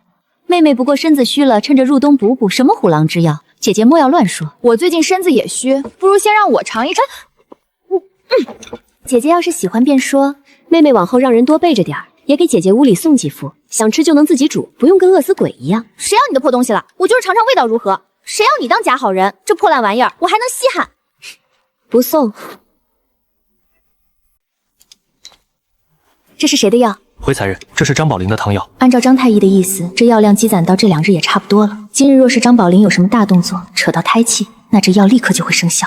快去送药吧，别耽误了病情。在舒月轩躺了快3日，你也好得七七八八。哼，昨日温昭瑜就让人来说，等好了要记得去董贤妃屋里谢恩。是啊，这几日多亏了婕妤和贤妃娘娘的关照。小心！好疼，好疼！没事吧？快看，这里红红的是什么？张宝林不会是滑胎了？张宝林，秦婕妤，天爷啊！张宝林，这是怎么回事？天爷啊，还能不能动？快把张宝林抬到屋里去！怎么那么像有了？不会，这一摔呢还……且忍忍，太医快到了。哎呀，不会真有了吧？可这本来天大的喜事都变得……刚才妹妹跌倒，好似碰到了张宝林，想来不过妹妹肯定是无心。谁能想到张宝林有身子了呢？张宝林身体好，怎会一跌倒就滑了呢？那台阶不高啊！乱说什么？什么滑不滑的？龙嗣自有上天庇佑。娘娘，太医来了。免礼，快给张宝林看看。阿弥陀佛，阿弥陀佛，菩萨保佑。啊！娘娘，张宝林的胎已经没了。娘娘当心！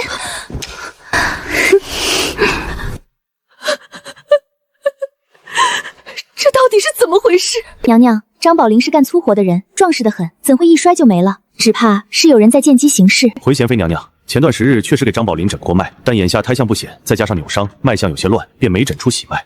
但宝林这身子骨不该这般容易出事啊！微臣方才诊脉，诊出张宝林用了大量阴寒活血之物，想来大有关系。药方不是你开的吗？怎会有阴寒的？微臣万万不敢，微臣给宝林用的药都是滋补的，不可能导致他滑胎啊！那怎么会？娘娘，张太医只是开了药，这几日张宝林在舒月轩养病，去舒月轩瞧瞧不就好了？秦婕妤，这臣妾没有做亏心事，不怕被人质疑。贤妃娘娘尽管派人查，也好还你清白。这么好看一张脸，可别留下伤口。张太医，你先帮秦婕妤看看这伤口，万不能留疤。娘娘找到了，其心可诛啊！贤妃娘娘，这药确实是臣妾的，但这是美容养颜之药，并不是给张宝林吃的，这是臣妾自己的药。早晨秦凯人也吃了。娘娘，臣妾冤枉啊！臣妾怎么会喝妹妹的药呢？妹妹定是一时着急才胡乱说话的。贤妃娘娘，这些事情咱们稍后再说，当下之急是处理好张宝林的事情。若是滑了胎，毕竟不是妇科圣旨，请娘娘还得看看腹中龙中能否滑出来，不然张宝林的性命也是危险。臣妾怕见血，先和秦才人去外头候着。去吧。真晦气，这种血光之灾可别沾上。要真是你，那可真是糊涂啊！娘娘，你如今这样得宠，我也相信不会是你，可惜偏偏又这么巧。娘娘愿意相信不是臣妾，臣妾心中感激万分。董太医到。董太医，您可算进宫了。皇上龙嗣不多，老朽毫无用武之地。皇上看我闲得慌，才特许我为宗亲贵族内人看妇人科。你以为我不想在宫里？有了，张宝林肚子有了，在哪里？我现在立刻过去。眼下可能保不住了，等你去清肚子呢。你说什么？董太医，你可算来了。张宝林方才摔了一跤，张太医诊了脉，说是保不住了。怀胎初期胎位不稳，若是磕到肚子，动了胎气，就这么滑了胎也不无可能。宝林这个气色和状态，实在不像是滑胎的人啊。老朽生平第一次怀疑自己的医术。这位董太医跟个老顽童似的，怕是不对啊！宝林肚子里还是有胎儿的啊，这明明就是喜脉啊！这是何意？我再探探。贤妃娘娘，张宝林好好的，这怎么乱诊脉？吓我一跳，老朽还以为自己晚节不保了呢。可是真的，龙胎无碍，好着呢。我的医术你还能怀疑？太好了，太好了！快去给皇上报喜！娘娘，你说什么？张宝林土里的龙是好着呢，想来是那张太医治惯了别的，对着这妇科不精通，诊错了。我一颗心7上8下的，总算有着落了。难道姐姐和昭仪听闻皇上得了龙嗣，不开心？皇上，恭喜皇上，贺喜皇上！张宝林为皇上怀上龙嗣，大功一件。起，免礼。这一早上的事情朕也听说了，你辛苦了。臣妾不苦，请皇上替臣妾做主，也为秦阶宇做主。要是没有秦阶宇，臣妾这孩儿怕是保不住。哦，关他什么事？你只管说，只要真实，朕都不追究。皇上，那天臣妾在后山，贤妃如今把张宝林的孩子看得比自己的肉还珍贵，眼下他有董贤妃护着，婕妤也好松口气。接下来这步棋就走到皇上那儿了。皇的事情，臣妾无能为力，只想知道臣妾的孩子能平安生下来吗？朕的孩儿自然。贤妃，张宝林腹中的胎儿就交给你了，8个月后正要看到一个健健康康的孩儿。那皇上，臣妾有个请求，臣妾能否将张宝林安排到臣妾宫里来住着？臣妾平时也忙，不在跟前看着，心里总是不安啊。朕既给你理6宫之权，这些事儿你自然可以做主。是，臣妾定不负皇上所托，往后啊，你便安心养胎便是。都是那个贱人，秦柳熙一定是看出来了，设计我是吧？那个张宝林怎么跟猪一样，那都没摔死他。张宝林原不过是孟才人的侍女，农户出身，比奴婢还不如呢，贱命总是硬一些。这也想来跟我平起平坐，做梦！这肚子里出来，我都替皇上和孩子丢脸。那可不是，昭仪是替他做好事，他还得谢谢咱们昭仪呢。也不知道皇上会不会龙颜大怒。张宝林肚子里的个好好的，就算有疑心，也没有去证明就是昭仪。昭仪怕什么？而且皇上是老爷的学生，总是要看在老爷的面子上。昭仪，打听的小姑总回来了，有什么动静？不是，狗奴才，还不说卖什么关子？昭仪饶命！皇上在董贤妃宫里坐了一会儿就出来了，瞧着也没发火的样子，董贤妃也没动静，奴才立刻就回来了。奴婢说的对吧？皇上怎么会在乎那个下贱胚子的命？真是作孽！您从回来看，吃完饭看，眼睛就没离开过镜子呢。造孽啊！若是留疤，可如何是好？怎么自己一个人坐在这里，一脸苦涩？皇上懂什么？臣妾无才无能，也不聪慧，也就这张脸了。要是破了相，臣妾还拿什么讨皇上欢心？朕有这么看朕？难道不是吗？当我傻？留了疤确实罪过，回头朕让人把西域进进的美肤膏给你送来，那药膏有奇效。多谢皇上。爱妃在想什么？臣妾在想，皇上去看过张宝林没有？这么关心别人，也不关心一下你自己。臣妾这不是没事吗？是张宝林这2日受了不小的惊吓，他需要皇上的关心。朕还没谢爱妃保全了朕的孩儿。皇上相信臣妾。朕还不老，不糊涂。臣妾没想到张太医这种为皇上效力的医者，居然会这么毒辣。想来是有人指使，这才将计就计。皇上不会怪罪臣妾吧？臣妾不管，皇上一定不会怪罪臣妾的。朕自然不会这样糊涂。你不想服侍朕？那日的伤还没好？不是臣妾不想，是不能。因何不能？一来是臣妾受伤了，臣妾不想用这副丑态伺候皇上，难嫩的紧呢，也怕又伤到时候别人又要说臣妾的不是了。他们不敢。二来呢，是皇上难道不知道这次臣妾为何也被设计进去了？为何？那自然是皇上这阵子太宠着臣妾，臣妾太招眼了呗。所以臣妾以为皇上你还是雨露均沾的好。你倒是豁达。臣妾自然舍不得，但皇上这段时日总是陪伴臣妾，也给臣妾树了不少敌呢。那便怪朕。皇上，你就等臣妾伤好了嘛。行，今夜便不翻你的牌子了。等你好了，可莫要推脱朕。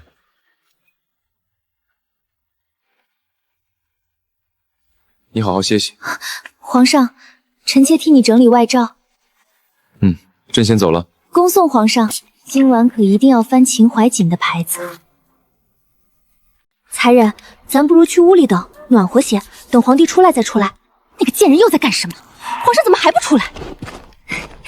皇上，臣妾等你好久了，时辰也快用晚膳了，皇上要不到臣妾屋里去坐坐吧？皇上，你刚才来得及，又在后宫待了这么久，御书房的尚书大人还在等着你呢。国事耽顾不得，臣妾恭送皇上。真是诸事不顺。今日温昭仪在贤妃娘娘宫里受了惊吓，定然伺候不好皇上，奴这就将昭仪的牌子撤了。秦才人的牌子呢？许是这盘子放不下，奴婢这就让敬事亭的人。不用，就宣他。妹妹好闲啊，我就不一样了，忙着去伺候皇上了。那就祝姐姐一切顺利。不就是侍寝，有什么好炫耀的？还到处说，有什么了不起？我们婕妤皇上一是好几天的呢。不用安慰我，我不在乎。不过马屁我还是爱听的，多拍。好了，秦才人，多谢姑姑。奴婢先退下，才人且先在这偏殿等着皇上。好，下贱胚子就是下贱胚子，还想跟我争？皇后的位置，总有一日是我。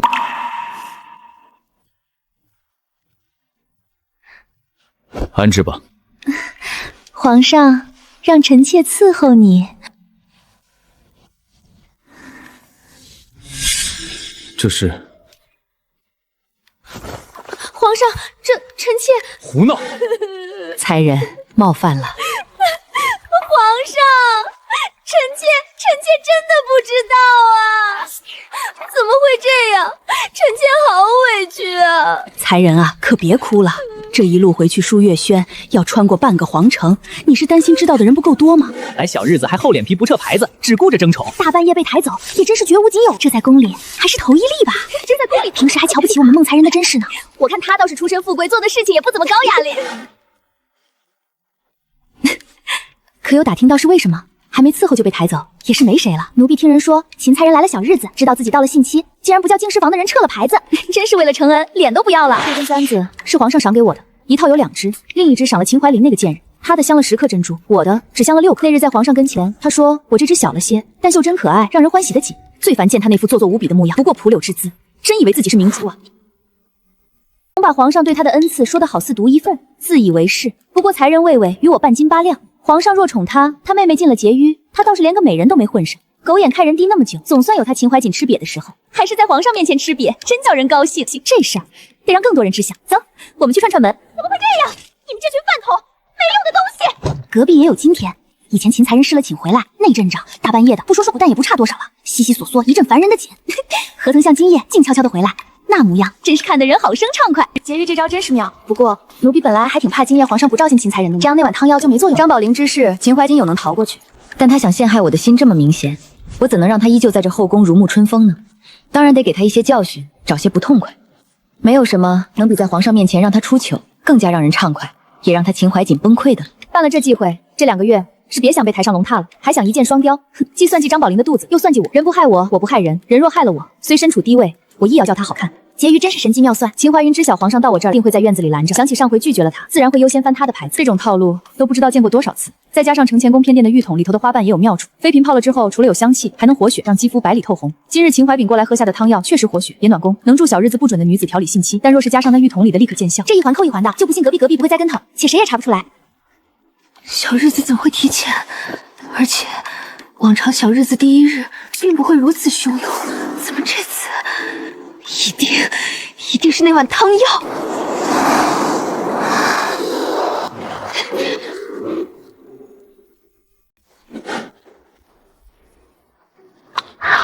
昨日那碗汤药是不是你搞的鬼？你是不是做了手脚？姐姐一大早胡乱说些什么啊？是不是还没睡醒？哎呀，美好的一天就这么开始了。我是不是胡说？你最清楚，我的小日子一向准时，怎会昨日就来了？难怪姐姐昨日没让净室房撤牌子，妹妹还以为姐姐是一时忘了。别装糊涂，是不是你在那碗汤药里动了手脚？什么汤药？哦，姐姐说的可是昨天早晨你来我这里抢我的那碗昌水。除了那碗，还有哪碗？昨日后宫太多事端，我一时没想起来。姐姐怎会这么想妹妹？你我虽不是亲生姐妹，但在这后宫就是一家人呀。妹妹日日吃那异药，怎么妹妹小日子没来，姐姐缘何就怨怪到妹妹头上了？你我同住一宫，自当互相照应。如今妹妹虽然位分比姐姐大，但却是姐姐跟姐姐一位才人过不去，我图什么呀？除了你还能有谁？这宫里除了你，姐姐是因何觉得妹妹想害姐姐的？难道姐姐做了什么对不住妹妹的事情？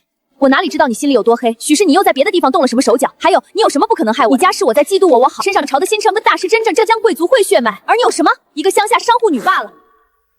既如此，那就禀报贤妃娘娘，让上宫局或者皇上的人来查。妹妹身正不怕影子斜，不怕姐姐闹大，凭什么用你的身份来踩我？你有何了不起之处？你嗤之以鼻的商户，看不起的老家亲戚，才是供养你们秦家的人。每年你们秦家在老家搜刮多少民脂民膏，你不清楚？你这大小姐铺张豪奢的日子，你真以为你配？真以为自己很高贵？也罢，今日之事就算了。姐姐走好，妹妹不送了。美人，皇上的旨意下来了，皇上给张宝灵抬了位分，如今是张婕妤。是什么？连着抬了好几级，比前头他的主子孟才美的位分还要高不少。婕妤，皇上可真好。张宝灵没有家世，皇帝是在给他抬面子。二来，这是皇帝登基后第一个孩子，有了婕妤这个位分，以后在后宫遇到的大半妃嫔都不用行礼。而有皇上撑腰，便是位分比他高的妃嫔，知道张婕妤有了，也不敢让他行礼啊。淑妃娘娘，皇上下了圣旨，让温昭仪禁足10个月。淑妃娘娘，您不高兴？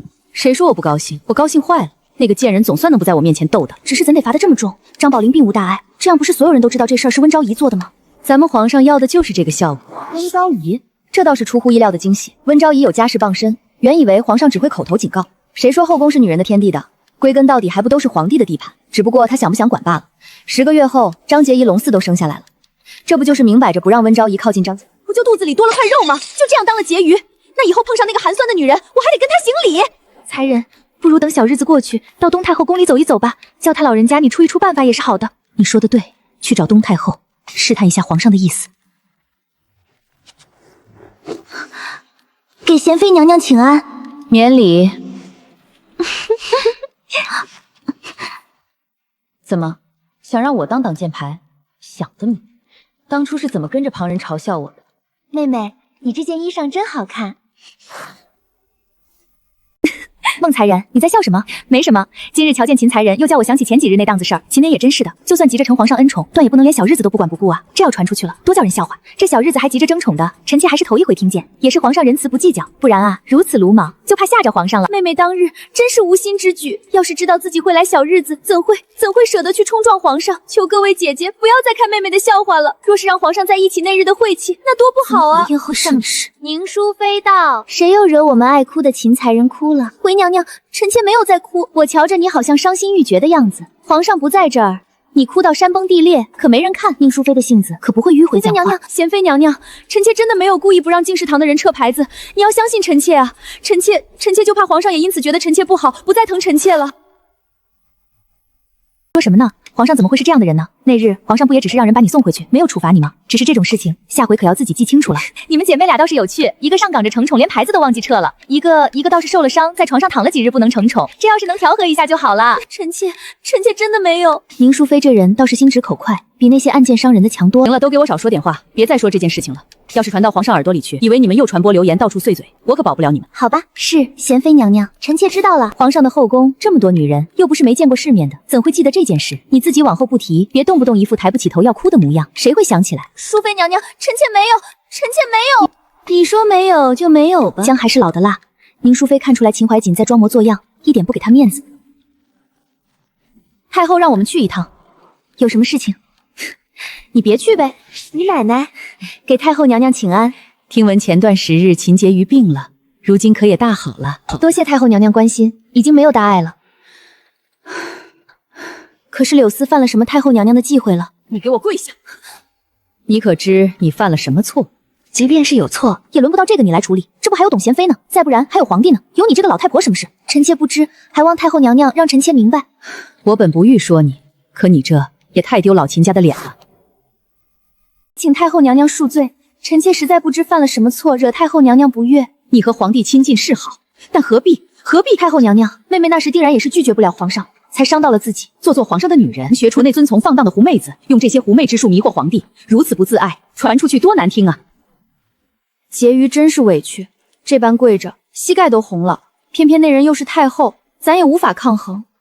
来日方长，他与皇上不和，而我只要是皇上的人，他便会看我不顺眼。冬日屋里烧火龙，闷得慌，出去走走。若是别的做，主子早把气出在下人身上。明月，我们婕妤真叫人心疼，可不是吗？背靠水阁，三面临湖，是观雪的好地方。石凳子冰凉，铺上坐垫，婕妤便能坐着赏景了。看着白雪飘飞，真是享受。婕妤怎在这独酌？臣妾是来赏雪的，皇上怎么也在这儿？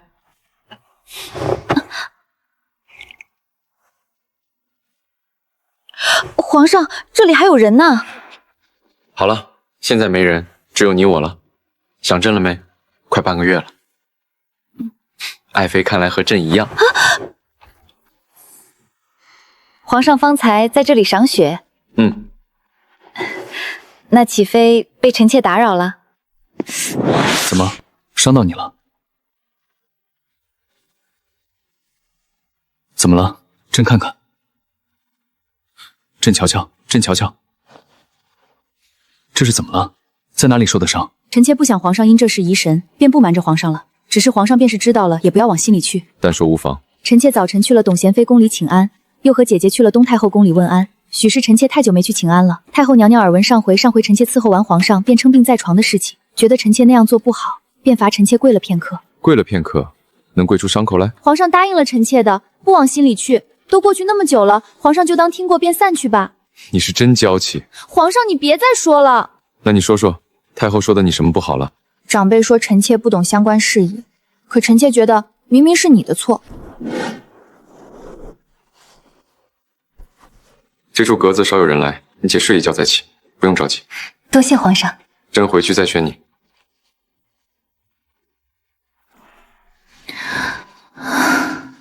婕妤，朱公公说了。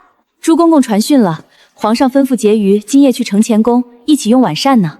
这下可不得让多少人咬碎了牙。咱们婕妤生的这般好，什么颜色都压得住。平日里真该多穿这些色彩鲜艳的衣裳。外头雪白雪白的，到处又没有颜色，咱们婕妤这一身穿出去，倒成了天地间唯一的亮色了，准是分外夺目。明月的嘴可真甜，说到我心坎里去了。婕妤怎么只夸子晴姐姐不夸我？咱们青青啊，每回都是一样的词，不知道什么时候能换一套。婕妤就会笑话我。婕妤该走了，轿辇已经在外头候着了。秦婕妤，姐姐，炫耀什么？婕妤，婕妤，咱们该启程了。那我先走了，不陪姐姐了。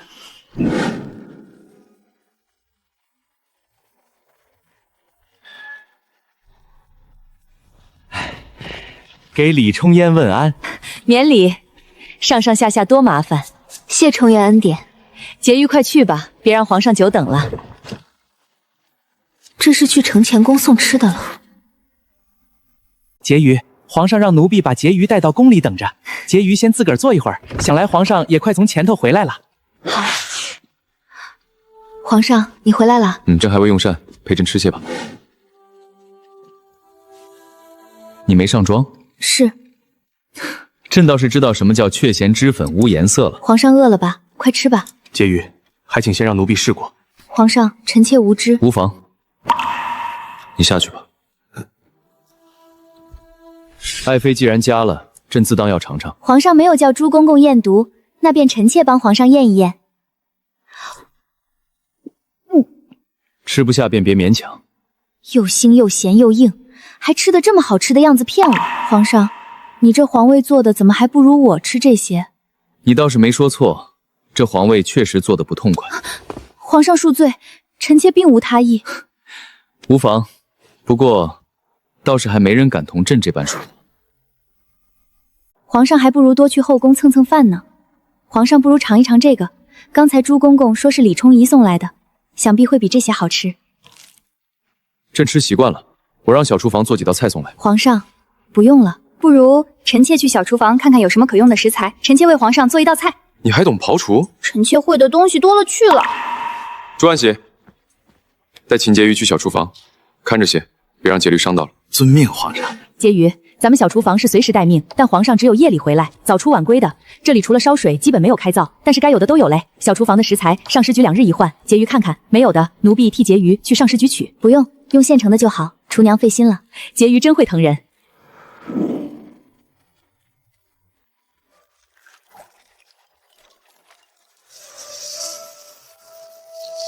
婕妤长得这般国色天香，倒不是个娇小姐，连生火都会。我也不是娇小姐，今晚外头这么冷，等会儿鱼出来的，厨娘便和伺候的人分了吃了吧。这可舍不得，不要因着我是主子就拘束，这么多都捧进去，皇上还以为我是街边卖饼的呢。而且堆叠太多，等会儿下面的湿了软了也不好吃。厨娘快别和我客气了，多谢婕妤赏免礼。这么冷的天，多吃些炕凤。皇上，等久了吧？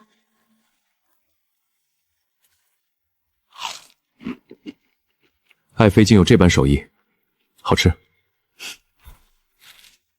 爱妃这般高兴，娘见食客这么喜欢，自然高兴。今日托你的福，叫朕享了那寻常百姓夫妻才有的福气。这宫里什么都好，又什么都不好。有了你这手艺，总算叫朕知道何为寻常夫妻。真会给人出难题，谁敢跟你称夫妻？你那么多老婆，我排老几？朱万喜，皇上，今晚在承乾宫伺候的都有赏。多谢皇上。怎么不想和朕做夫妻？皇上才不是呢。臣妾巴不得同皇上像凡人夫妻那般呢，可皇上又不是凡人，怎能因臣妾一人便同那凡夫俗子和皇帝混久了？真是什么拍马屁的话都会说了。这鸡蛋薄饼皇上喜欢，臣妾便往后多给皇上做。朕甚是喜欢。皇上喜欢的话，臣妾其实还有好多料理会做呢。哦，你还有什么手艺？这冬日里天寒地不如，臣妾替皇上准备一道锅子，到时候准备些肉片、猪肉、羊肉都来一些要生的，再备些蔬菜给皇上调几碟酱料，一边下锅一边吃，一定吃得皇上浑身暖暖的。是你嘴馋想吃吧？被皇上看出来了。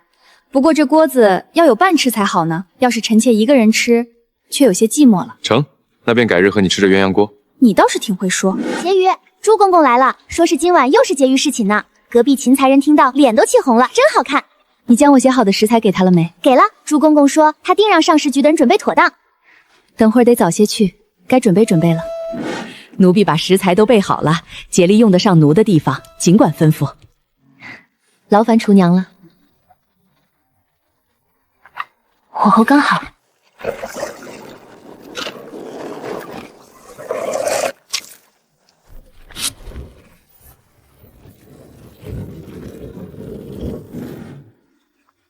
不是说快到承乾宫门口了吗？都一盏茶过去了，还没到，还没到。一炷香了。婕妤，皇上让婕妤别等了。皇上今晚去冲归宫里了。哪位冲归？是李冲元。婕妤，皇上虽不回来了，这锅子要不婕妤用了吧？我又不是饭桶，怎么吃得下这么多？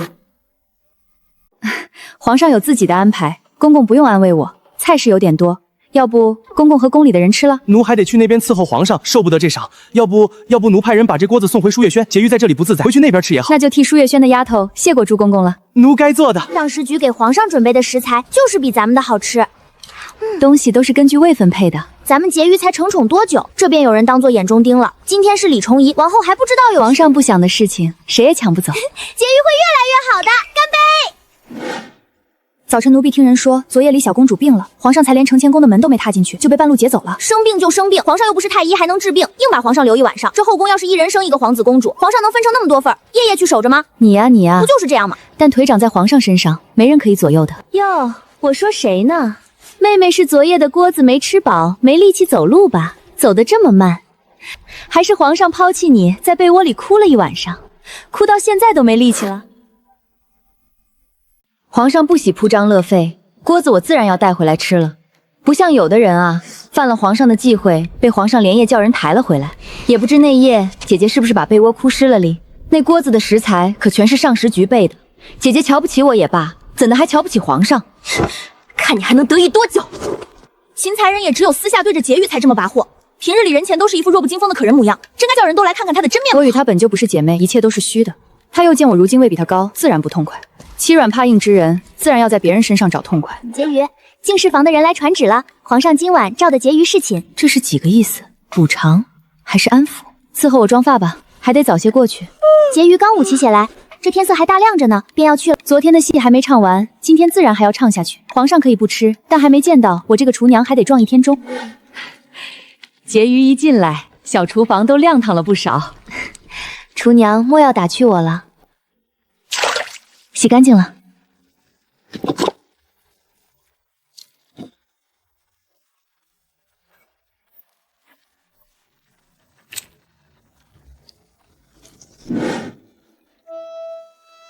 都一炷香了，不是吧？历史这么惊人的相似。皇上不来了？还是李冲妃？怎么？今夜又是哪里不好？回皇上，安乐自为了药后病情反反复复，臣妾也不想劳烦皇上，只是安乐病中迷迷糊糊念着父皇，臣妾实嫌许是被邪魅叨扰，若是有真龙天子在此，那些被字搓测不敢晋升公主之身。老姑姑？哪位老姑姑？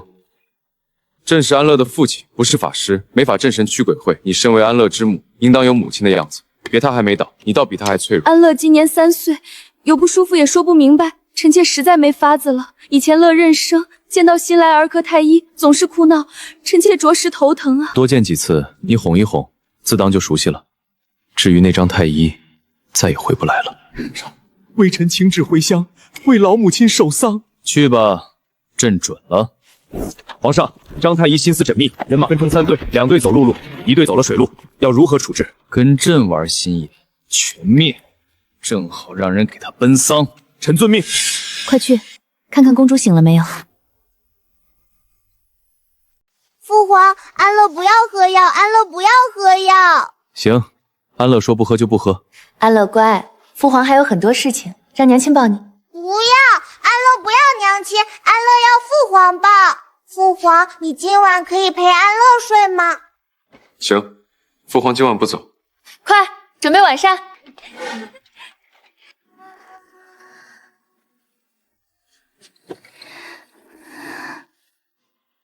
安置吧。皇上，让臣妾来伺候你吧。安乐在此，为母的要有母亲的相子。宫里都传遍了，娘娘，大家都说皇上爱子，所以在这皇宫里还是有个一儿半女傍身好。这样一来，失了宠，找皇上都有借口呢。真是没见识，皇上要是这么容易留得住，那这后宫就简单喽。这些人呐，自作聪明，当皇上是傻子吗？就病了，拿孩子来邀宠，这李冲云也真是蠢货。皇上可不会因为一个孩子就被拿捏，本宫也从不屑用这一套。但是皇上去了呀，去是去了，这第二回说去看他，不如说皇上想想看他还能耍什么花艺。无聊，把披风取来，本宫要去陪长乐了。皇上今夜又去了李冲宇那里，又是半路截人。事不过三，这李冲宇怎么这样啊？整天缠着皇上，每回都在承乾宫门口截人，只怕是一直叫人守着。是了，婕妤是什么？这般窥探圣人行踪，实属自掘坟墓。走吧，快收拾干净，皇上要来了。你来这里做什么？不是让你们最近夜里不用来给我请安的吗？被安乐染了病气怎么办？一个2品的酒瓶，架子端的比皇后还大，还早晚请瘟疫，怎么会传染？安乐公主得的是不想让我们又不见到皇上，不给我们机会罢了。借着公主生病把皇上勾来的，也好意思说这些？李重英，妹妹是想着早上没来请安，便过来走走，想看看安乐公主有没有好一些。妹妹瞧着姐姐这2日忧心了公主，都憔悴了不少，可怜天下父母心。妹妹想着过来替姐姐搭把手，也好让姐姐休息一下。我这里又不是没人，哪里用得着妹妹？妹妹既没事，请了安便回去吧。每回皇上过来都被她支开，她不仁，我又何须意？今个妹妹特意来伺候姐姐，还请姐姐圆了妹妹的心愿吧。请个安，打扮得跟花似的，往常没见妹妹这般精致的来我这儿，这是准备来我这儿劫走皇上吧？把安乐公主抱来吧，我替姐姐抱着，姐姐才好用晚膳。你贱不贱的，非要来和本宫抢男人，也不看你几斤几两。什么贱蹄子，来本宫这里显摆还不够，还学那个秦婕妤的打扮，纵使和她化妆容，带不得头花，也不看看你自己什么货色。不知姐姐说什么？这些衣裳和首饰都是上服局送来的。好你个狐狸精，要发烧什么时候不行，非得挑在我这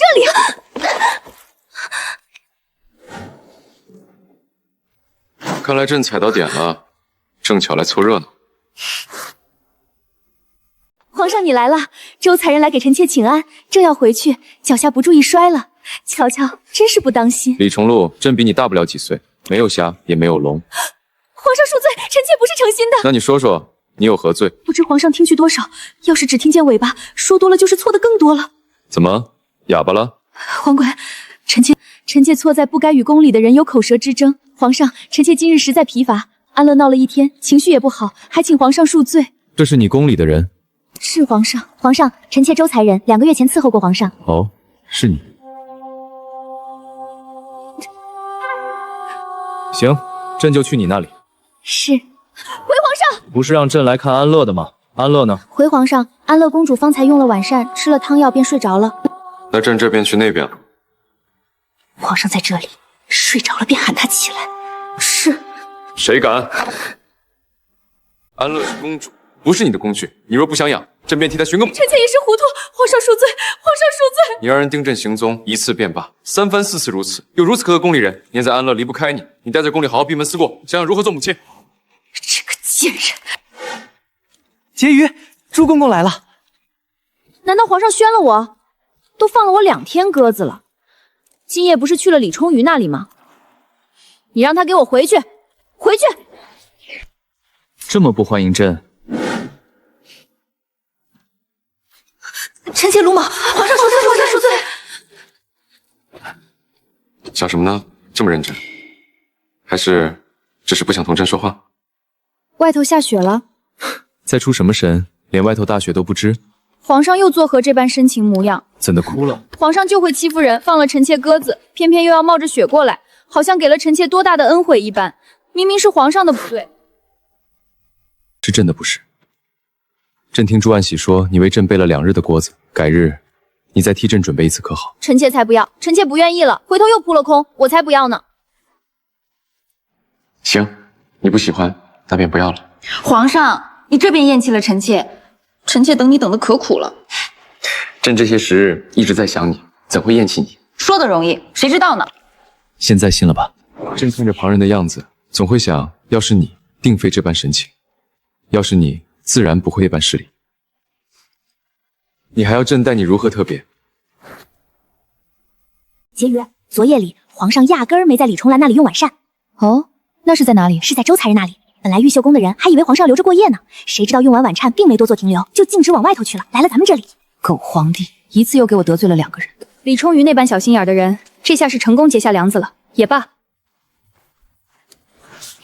如此和谐，实在叫人害怕。给太后娘娘请安。起。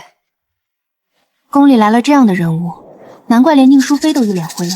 这位美人活脱脱就是和皇后年轻时的容颜，不说9分像，8成也是有的。这位可人儿是魏家女，这次到京里来过年，我和她祖母是旧相识，看她机灵可爱，喜欢得紧，便把她留在身边住段时间，瞧着也开心。难怪宁淑妃和董妍妃脸都绿了。皇后虽病入膏肓，可还没先去呢，就这么着急接进宫，膈应谁呢？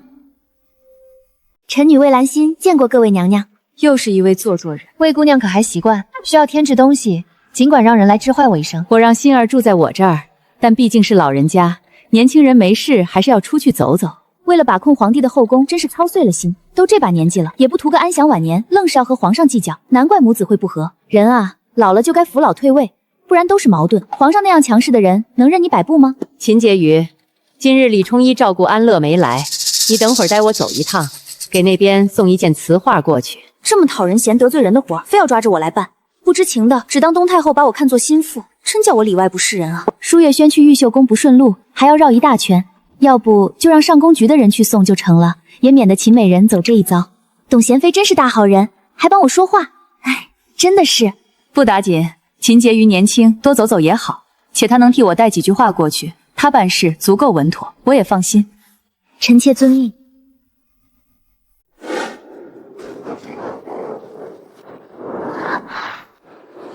好好玩呀！眼下这场景，安乐公主并不像有病症。李成元，哟，秦婕妤来了，瞧瞧，刚刚妹妹走进来，我还以为是哪位天仙来我这玉秀宫了呢。姐姐哪里的话，柳丝哪里能比得上姐姐雍容华贵仪态万千？妹妹今日过来是替太后娘娘送东西来了。太后娘娘是在称赞冲元为母之词呢。可怜天下父母心，只有母亲懂母亲。这几日冲元为了安乐公主殚精竭虑，可不是累坏了吗？这玉秀宫看来也是水深，周才人能不知道李冲元骗人，还说这话？太后娘娘慈祥，臣妾心中实在感动。才人，秦婕妤从玉秀宫出去了，做了不到1盏茶的时间。那幅词画呢？才人果然猜对了。秦婕妤一走，李冲鱼立刻让下头的人收进库房里，是看都不想看到。太后，这是夸他还是贬他呢？词画还慈母，他也配？朕也是笑话。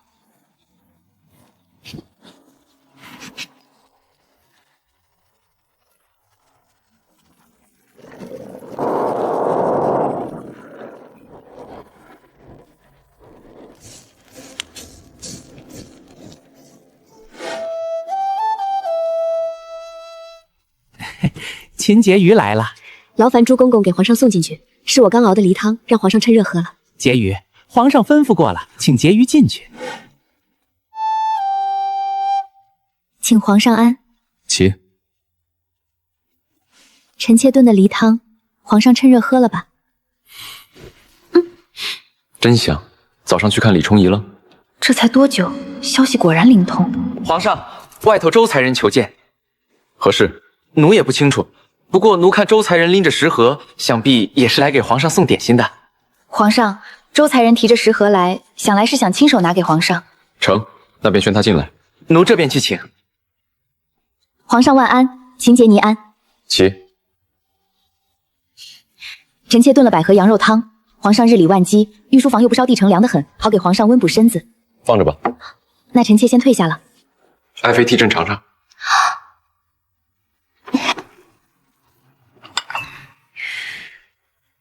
皇上，周才人手艺真不错，你也尝。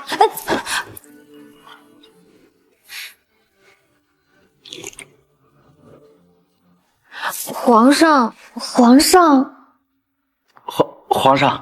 又有何事？魏姑娘在殿外求见。魏姑娘，皇上，是太后娘娘身边的魏姑娘，来宫里小住几日。动作这么快，一刻不等就想把人塞过来，这东太后真是浮躁。送点心是个好借口，谁都来送一道，永江帝真是一整天都吃不完了。臣女魏兰心给皇上请安，皇上可还记得挑人？这一眼看的心都软了。东太后真会臣女，臣女12岁时跟皇上一起骑过马。说起来，臣女还得喊皇上一声表哥呢。便是年轻时的皇后看见了，都要甘拜下风。哦，过了些年，朕倒是忘了。表哥如同皓月星辰，臣女不过一粒尘埃，不记得也正常。兰心那时虽然小，却清晰记得表哥的英姿，还记得那时藩交使臣来朝，皇家马球队不敌对方，结果表哥一上场便将形势逆转，将对方打得落花流水，为我方重振士气。被提及辉煌往事，咱们原马球队应当是高兴的，但皇上好像没有半分高兴自豪的样子呢。想来和表哥关系重大，臣女也有幸得表哥指点过一次，就在避暑山庄的秋闱，表哥可能忘了，但兰溪一辈子铭记。朕倒是不记得这些事了。魏兰心说的这般活色生香，他居然不屑一顾。看来皇上不是乐意怀念往事之人。表哥一介男儿，每日都有旁的事，自然不记得。但臣女就想说给表哥听一听，这番言语是在变相的表露心境了。魏兰心也是豁出去了。只可惜他的皇帝表哥不怎么领情。今日你有心替太后跑一趟，朕让诸万欣赏。魏姑娘，随奴出去领赏吧。走吧，魏姑娘。先帝在时，九王不受宠，当时京中人家都不愿把女儿嫁给他，这般不被看好，到了先帝驾宫前都没人猜到是九王登基，可想而知，皇帝年少时日子更不好过。既然马球队他是临时上场的，那说明这比赛起初并没有他的名字，不爱怀念往昔也正常。魏兰心拍错马屁了。魏姑娘，奴让人送你回去。不用，我自己回去。你说说，今日去玉秀宫，李冲崖那边如何？他果然是见过大风大浪的，我还在想刚才的事儿呢，他已经翻篇了。他有无难为你？没有，李冲崖对我客客气气的，是我自己尴尬，没坐一会儿就跑了。有什么好尴尬的？你是替太后去的，我怕李冲崖也不知该如何应付我，便赶紧跑了。你若是能有好消息传来，给你个相应的位分，到时平起平坐，便不尴尬了。你说的容易，这是想有就有的吗？朕这阵子这么关照你，你说是不是该好好的？皇上已经连着几日翻咱们婕妤的牌子了，走在宫里，那到处的眼光都是又敬又慕的。今晚定是又要翻婕妤的牌子。皇上今晚翻了谁？是周才人。当真？这还能有假？怎么这样啊？你小声点，死心被婕妤听见，伤了婕妤的心。行了，也不早了，你回去歇着吧，别在婕妤面前晃悠。两位姐姐也早些。外头不冷吗？你们？婕妤，你吓到我了！快别唉声叹气了，回来。背着我在外头说什么呢？没什么，我是去看事情准备的如何了。怕我伤心？哎呀，我都听见了。婕妤不伤心吗？有什么好伤心？皇上这几日不都在陪我吗？可是真是什么？你这个丫头厉害了，还敢生皇上的气？那你说说，皇上该去哪里？婕妤你就会取笑我，天子的行程谁敢左右？伺候皇上可不是简单的活，总得让我歇一歇吧。拉磨的驴的不带这样薅的。哎呀，婕妤说什么呢？只要不是没见到皇上就要死要活的，这日子就好过。真心从来不存在于后宫，更不存在于帝王身上。而且啊，这怎么轮都轮不到我啊！婕妤什么意思呀？应该是怎么轮也轮不到她吧？她才侍寝几次啊？皇上待婕妤可不一样。我是说呀，周才人侍寝怎么也轮不到我伤心，最该伤心的是他宫里主位那个。婕妤原来是这意思啊！不过我听说李冲云格外苛待宫里的人，每回都不让他们见到皇上，活该被自己宫里的人讨厌呢。瞧瞧，咱们青青都比他明白事理。哎呀，婕妤，别打趣我了。那个狐狸精还真叫他把皇上给勾了过去了，真是给他能耐了。前头从我手里抢走，现在又从秦洁妃手里抢走了。要是怀上龙嗣，以后在这玉秀宫里，岂不是得让他横着走了？周才人姿色才情都不过尔尔，真是给他造化了。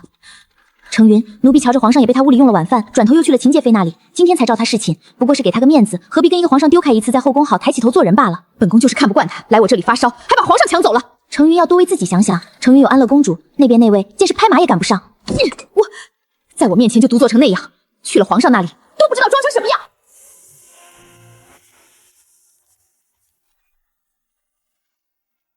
请皇上安。起，安置吧。臣妾伺候皇上更衣。皇上，皇上，何事？皇上，宁淑妃那边的人来了。这几天皇上宠幸妃嫔就跟犯冲一样。可有什么事儿？宁淑妃的人说，淑妃娘娘身子不适，请皇上过去看看。这宁淑妃可从未用身子不适的借口争宠，今晚有人要伤心了。皇上，百家长信宫，请周才人安。才人，皇上往长信殿去了，怕是回来也会晚了。皇上怕才人久等，让奴把周才人送回玉秀宫呢。才人，那劳烦周公公了。奴婢这就去准备。识趣点好，识趣些，后头才有福气等着。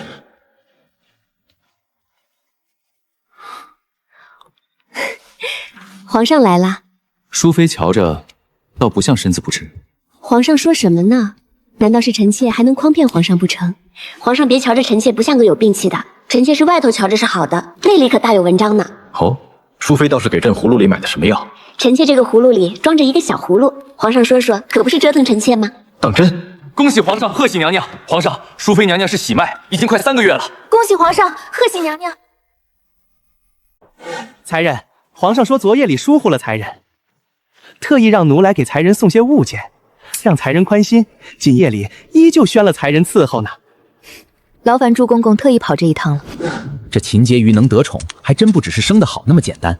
不说皇上放了她好几次庚子，就说新帝登基前也被冷落了好几年，但秦婕妤也不会像周才人这般皮笑人不笑的，看了实在寒碜。唉，婕妤，过几日宫里的妃嫔都要跟皇上去法门寺祭祀，还要住上2、3日，有好多东西都得准备呢。才人，听闻皇上近来这个时辰都会来此散步，才人今天一定能见到皇上，好叫皇上翻才人牌子。自从上回，皇上怕不是忘了我了。你是不是眼瞎？见到人不会打招呼啊？这么冷的天，姐姐吃了什么火气这么足？姐姐和我谈礼节，打招呼。上回不是已经跟姐姐说过了吗？姐姐怎么这般不记事儿？今日我便再说一遍，是你该给我行礼，我不跟你计较。你怎么还倒打一耙了？那次事情是不是你设计了我？一定是。姐姐是不是这段时日在屋里关久了，爱胡思乱想？没事还是多出来走走好，不然啊，这人脑子真的是会憋坏的。这里又没有别人，你跟我装什么装？你什么货色我还不知道。姐姐糊涂，谁说这里没别人了？别怪我没提醒你。皇帝哥哥，装模作样。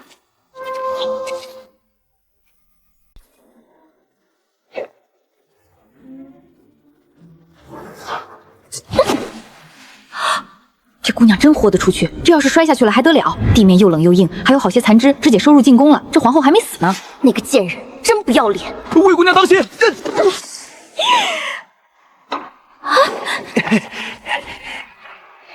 真是一出好戏。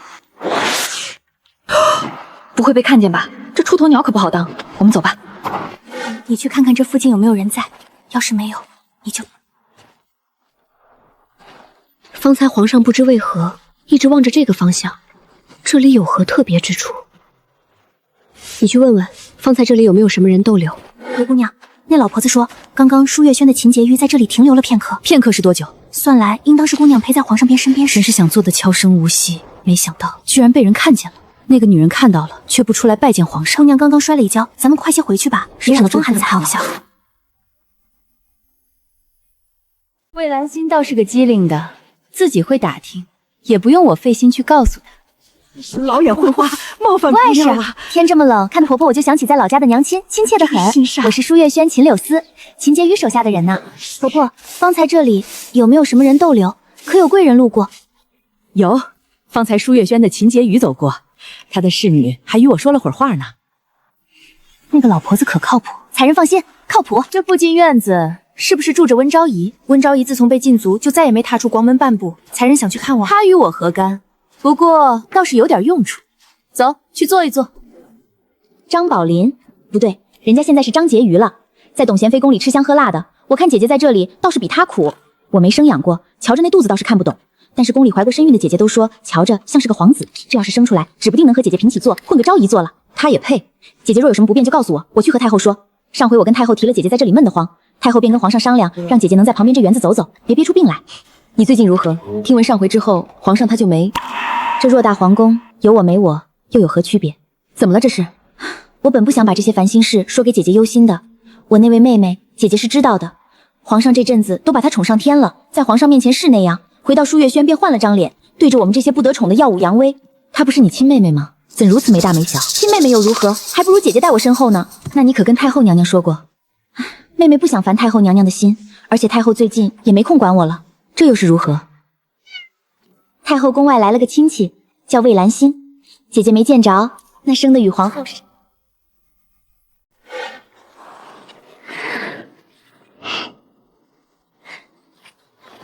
姑娘，你莫要气着自己，来日方长。太后娘娘都说了要留你在宫里过年，宫外那边老爷夫人也都答应了，姑娘见着皇上的机会还多的是。都怪那个死阉人坏我好事，没根的东西就爱往地上窜，死阉狗一个。不过皇上身边一条狗，张狂什么？自作主张坏我好事，谁要他服了？晦气！待会儿回去，这身衣服我都不要了。魏姑娘，朱公公，你要去哪儿？奴正要往舒月轩去呢。舒月轩？奴去传旨，皇上今夜召了秦婕妤呢。师傅，这魏姑娘也真是的，要不是师傅救了她，她都要摔开花了，还骂我们是狗。背地里说的更是心里话了。他为主，你我为徒，他说什么就是什么，没了根儿的也是人。这日子还没走到尽头，谁比谁好还不一定。还是这秦婕妤人好，又生得美，性子也好，倒不像是那些瞧不起人的，难怪皇上这么疼她。少说点话，皇上喜欢谁看上谁，这是你能嚼的舌根吗？师傅放心，我晓得。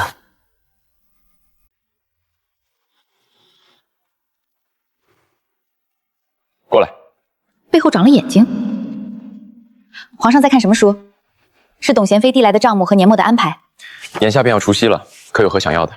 臣妾什么都不缺，只求国泰民安，皇上龙体安康，这般便比什么都好了。真的不要？别人求之不得，朕可只这般给你开后门。谁知是不是跟每个嫔妃都这么说呢？皇上的心意臣妾知道，可若是给了臣妾特例，那皇上和董贤妃也难做。朕爱对谁好，还不用看别人脸色。那臣妾就求皇上一个恩典。说吧。臣妾求皇上让臣妾带几本书放在这寝殿里，不然每回等皇上，臣妾都好困。朕让你来这儿，可不是让你来看书的。你倒好，把朕的寝殿当书房用了。呀，那就不要了，让臣妾等着皇上好了。还有脾气，倒成了朕的不是了。旁人等朕都是越等越精神，你可好，还要带书来打发时间。怎么就那么急着回宫，这般敷衍朕？这么快翻脸了？臣妾哪有？今日在花园，你可看见我和那魏家女了？真被看见了。我和姐姐那时确实在花园里，只是魏姑娘出了糗，还是越少人知道为妙，臣妾才离开了。你还真善解人意，多谢皇上夸奖。跟我装傻？臣妾真的不知道皇上什么意思啊。话不投机费唾沫，不如做点有默契的事。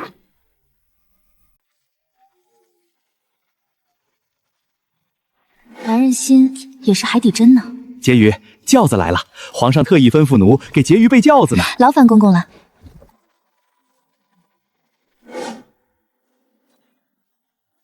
妹妹如此闲情逸致，明日便要去法门寺了，怎的不留在舒月轩打点行囊？姐姐操心了，姐姐不也闲得慌？太后娘娘念着要赏梅呢，不如妹妹陪我去摘几枝，免了我屋里还有事。宫里的事还能绕得过太后去？妹妹难道要抗旨？秦洁云，秦才人，魏姑娘有礼，便是你今晚就被皇帝收入囊中，顶多也只能从采人熬起，再不济给东太后面子，让你做美人那也有的熬。也不知道小小年纪得意什么。那个黑猫，畜生，走开！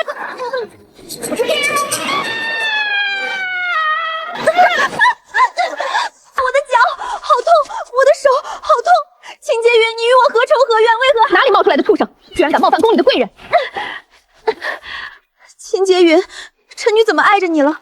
我好好走路，怎的被你推倒，还成了你的肉垫子？魏姑娘，方儿有只破皮猫扑过来，我怕黑猫一时慌张不已。你可还好？快些起来！姑娘可伤着了，可还起得来？来人，快去看看有什么抬人的教点，快去！秦洁云何故这般说？我瞧着那畜生是朝秦才人扑过去的，怎的秦洁云反应却比秦才人还要大？是不是黑猫？谁知道呢？方才那么着急，谁也没看清楚。最近我们姑娘入了宫，说不得有人眼红了。哪里冒出来的贱婢？婕妤也是你能嚼舌根的？畜生狡猾，一眨眼就不见了踪影。方才我也吓得不轻，秦婕妤也是吓到了，才会冲撞魏姑娘，她不是故意的。好了，别说这些话了，快看看魏姑娘伤势如何，能不能走路，岂不有事？我自当不会推天。秦洁云这说的又是什么推了我？怎的好似又一副事不关己的样子？便是我这一摔，简直是白摔了呗。知道你得皇上宠爱，可以不用这般颐指气使吧？公有公规，便是妹妹想秋后算账，也不急在这时。快找太医看看吧，不然要是落下个毛病，走起路来一瘸一拐，以后怎么当娇花？后宫中还没见过缺胳膊少腿的妃嫔呢。你去打听打听，这宫里有什么贵人在养猫，又有谁在养黑眸？先看看四季园附近的店。好的，婕妤。不可能这么巧，我每日虽会去四季园闲逛，但时辰不定，定有人设局。且我寄居黑眸，也少有人知道，怎的这么巧就有黑眸冒出来？按照魏兰心那个架势，秦淮锦一蹉跎，定会寻得东太后，借机找皇帝要说。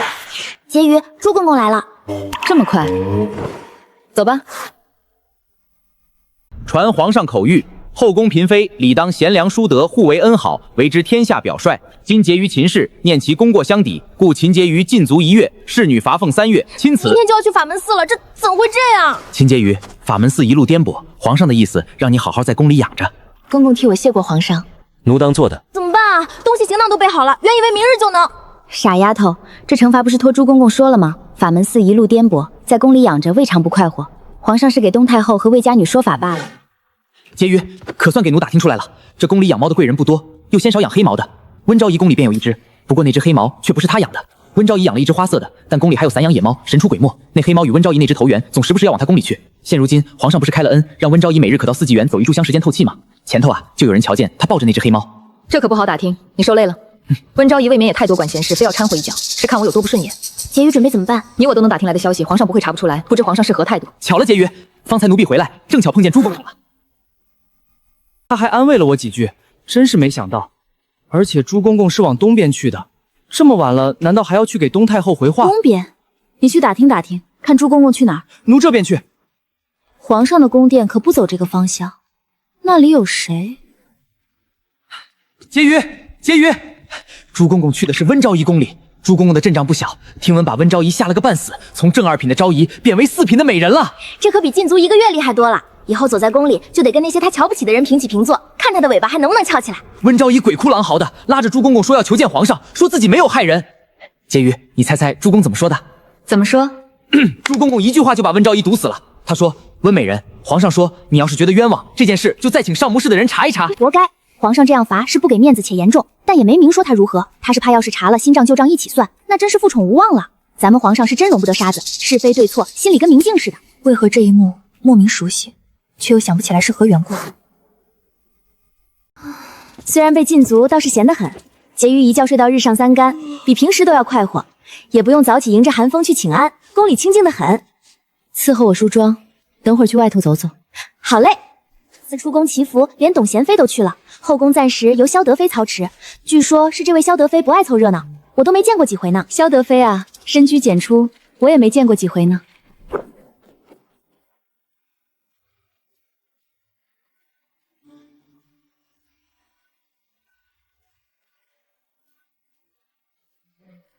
要是他们从此在法门寺住下，别回来多好。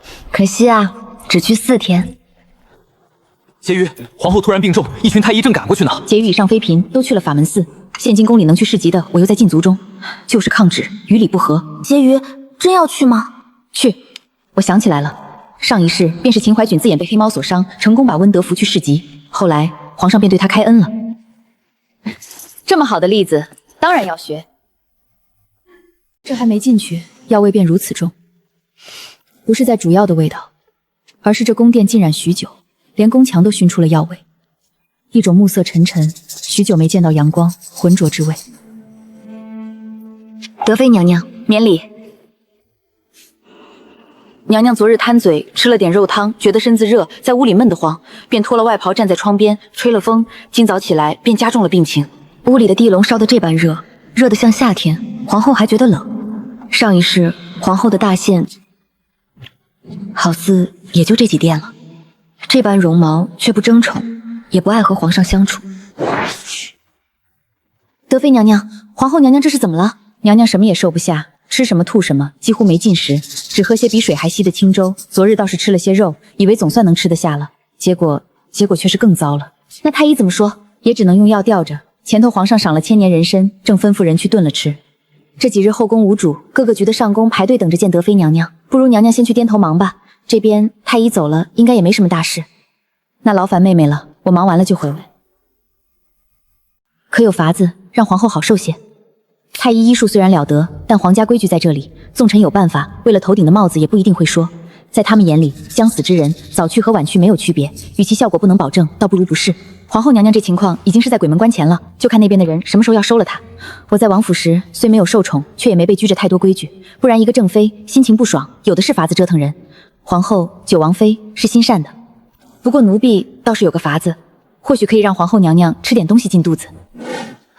婕妤所言有理，可皇后娘娘的病症之一便是怕冷畏寒，怎可将窗户打开，把被子掀开？不是把窗户打开，把被子掀开，我瞧着这屋里闷，娘娘如此也难受。我的意思是给屋子换换气。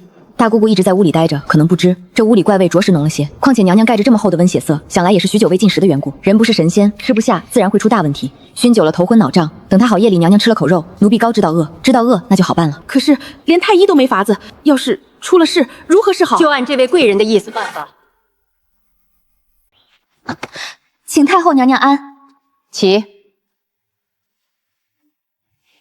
虽是皇上的亲娘，现今瞧着却跟皇后差不多年纪。臣妾唐突，只是看着皇后娘娘难受，心中也发紧，才出此下策，还望太后娘娘见谅。傻孩子，我还能怪你不成？去吧，把窗户打开。我刚才进来，这屋里的味道也快把我熏得升天了。你们自己糊涂太医倒是都装作不知道，老油蹄。有什么事我来背也是好心，别人都怕死不敢说。他要是想害皇后，不会挑这种时候说这种话。奴婢这就去办。姑姑真要听那婕妤的？有太后担保，也只能死马当做活马医了。方才我犹豫，也是担心皇后会因此受害。若是皇后的位置没人了，后宫那群人不知道要如何争抢呢？这段时日，人人都来关心娘娘，一副比她还疼的样子，做出一副哭啼啼的姿态。但这些人心里头都巴不得皇后娘娘早点去了。尤其是东太后宫里那位魏家女，真是下贱，还说要不是我仗着是来娘娘身边老人，厚着脸皮把她挡着，娘娘可能见她一面直接先去了。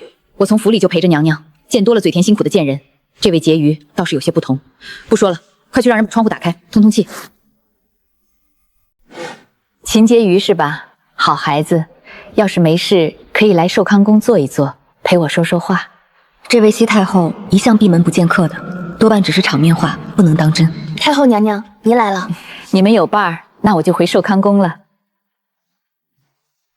太后娘娘对德妃娘娘似乎颇有信任。阿宁，阿宁，姑姑，娘娘，您醒了，阿宁来了。娘娘饿了，娘娘饿了。这2日辛苦你了，有你守着在皇后身边侍疾，我才有功夫去料理后宫的杂事。这2日，皇后娘娘总算少有胃口。今日是皇上去法门寺第3日，明儿也该回来了，希望来得及。萧德妃性子倒是与众不同，这话我只敢在心里说，希望皇后娘娘能多撑一阵。皇上驾到！这才第3日，怎么回来了？想必提前了。皇上万岁万岁万万岁！起。皇后娘娘，您可要坚强啊！妹妹为了皇后娘娘，这才不可一已出了舒月轩。皇上念在妹妹的善心上，定是不会责怪妹妹的。真是不经意，臣妾听闻皇后身体不愈，便一时心急，出了舒月轩，违了皇上旨意，还请皇上责罚。就你会装，谁还不会做戏了？还得感谢你，让皇上注意到我来这里帮忙了。你何罪之有？朕还不至于糊涂。皇上，切莫怪罪秦婕妤，要不是她出了主意，皇上今儿个回来，估计就看不到臣妾了。皇后放心，朕都明白。皇上，还请皇上莫要责罚秦婕妤。萧德妃竟然会为我说话。当年的九王妃入府之后，第一个被纳进九王的府里的就是德妃，不争不抢，不爱与人打交道，居然会为我出头。那日皇后娘娘情况危急，太医都束手无策。若非秦婕妤，今日皇后的状况可能没有这般好。皇上，朕知道。不过功归如此，你既违了朕的旨意，还是要罚一罚你的。臣妾知罪，还请皇上责罚。朕方才回来，听闻太后老人家昨夜染了风寒，身子不适，以便替朕和皇后尽尽孝心，就罚你为太后抄一遍《金刚经》，2日便得完成。抄完拿去慈恩寺，再亲自送到永寿宫去，你可能做到？哪里是惩罚，说是美差都不为过。后宫这些妃嫔不是不想投靠皇帝的生母，而是压根没机会接触到西太后。没想到臣妾定当不负皇上所托。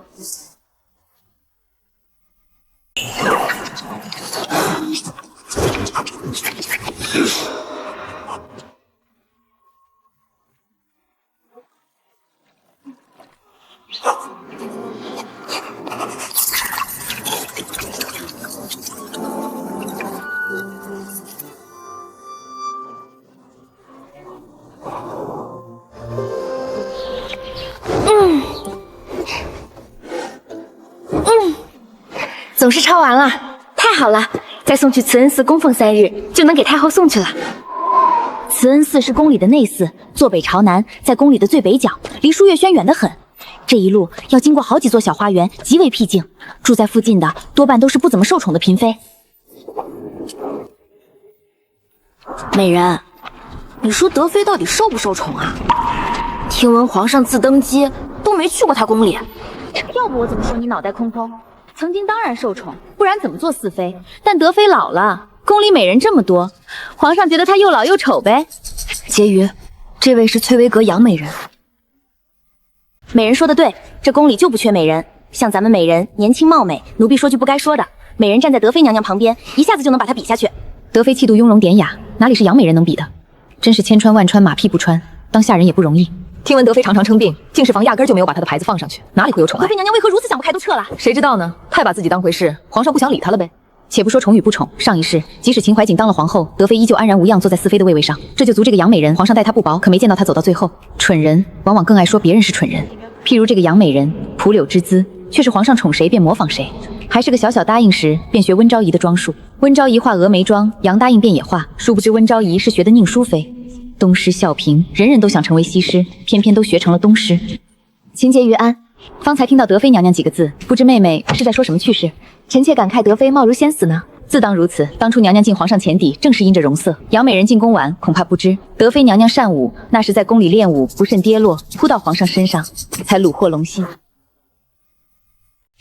我只知德妃以前不过是一个宫女，是当时的九王跟先皇讨的人，原来还有这些故事，不就比我高一个位分吗？神气什么？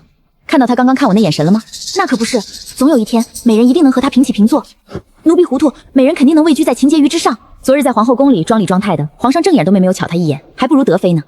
德妃娘娘可是一求情，皇上就应下了。慈恩寺虽不大，但飞檐斗拱，真是气宇辉煌。寺里会有僧人吗？不用担心，皇宫深院除了皇上，自是一个男人都没有。哎呀，婕妤，慈恩寺的住持是明镜师太，在宫里已经30年了。阿弥陀佛，我佛慈悲。婕妤新词，老身自当为婕妤抄写的经书诵经3日。宫中有惯例，凡是为皇上、皇后和太后准备的经书，都需呈到佛寺里沐浴3日。3日后，婕妤再来取走即可。劳烦师太了。还有1日，咱们就能去取经书了。怎么了，朱公公如此着急？秦婕妤，这个后宫的嫔妃，要是能有你一半省心就好。杨美人不知道在想什么，竟在皇后隔壁的花园练舞。皇上原以为她是排练除夕家宴的舞，谁知道这舞一跳就是1整日。适才皇上从花园走过，杨美人还往皇上身上扑，皇上哪有那些心思啊？立刻就斥责了美人，不知贤德，自私自利。皇后还在养病，却特意喧闹吵人。奴这是去传皇上的口谕，让杨美人禁足1个月，为皇后娘娘祈福呢。哎，活该，蠢货果然跳坑了，也算报答萧德妃那日为我说话的恩德了。泽瑜，还真是巧，那位杨美人怎么就这么想不开呢？她就是想得太开，想得太美，真以为自己可以跟德妃媲美呢？狗眼看人低，德妃也是她能嚼舌根的，也不照照镜子，总有东施想笑邻。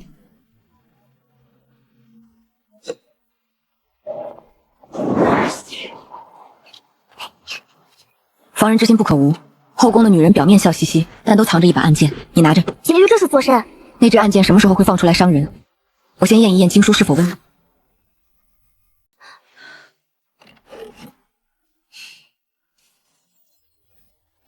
这要是被西太后翻开，那就是不祥之兆，得杀头了。这怎么？断，快过年了，这不是暗示西太后命不久矣吗？到底是谁这么歹毒的心？今天就是去永寿宫的日子，压根没有机会重新誊抄，真是太看得起我了。在那些人的眼里，我的威胁居然这么大了。走，咱们回慈恩寺一趟。婕妤是怀疑明镜师太吗？不可能，要是明镜师太，那我就不会回去了，只怕另有其人。明镜师太，到底是哪个杀千刀的动了符经啊？怎么会变成2半啊？什么2半？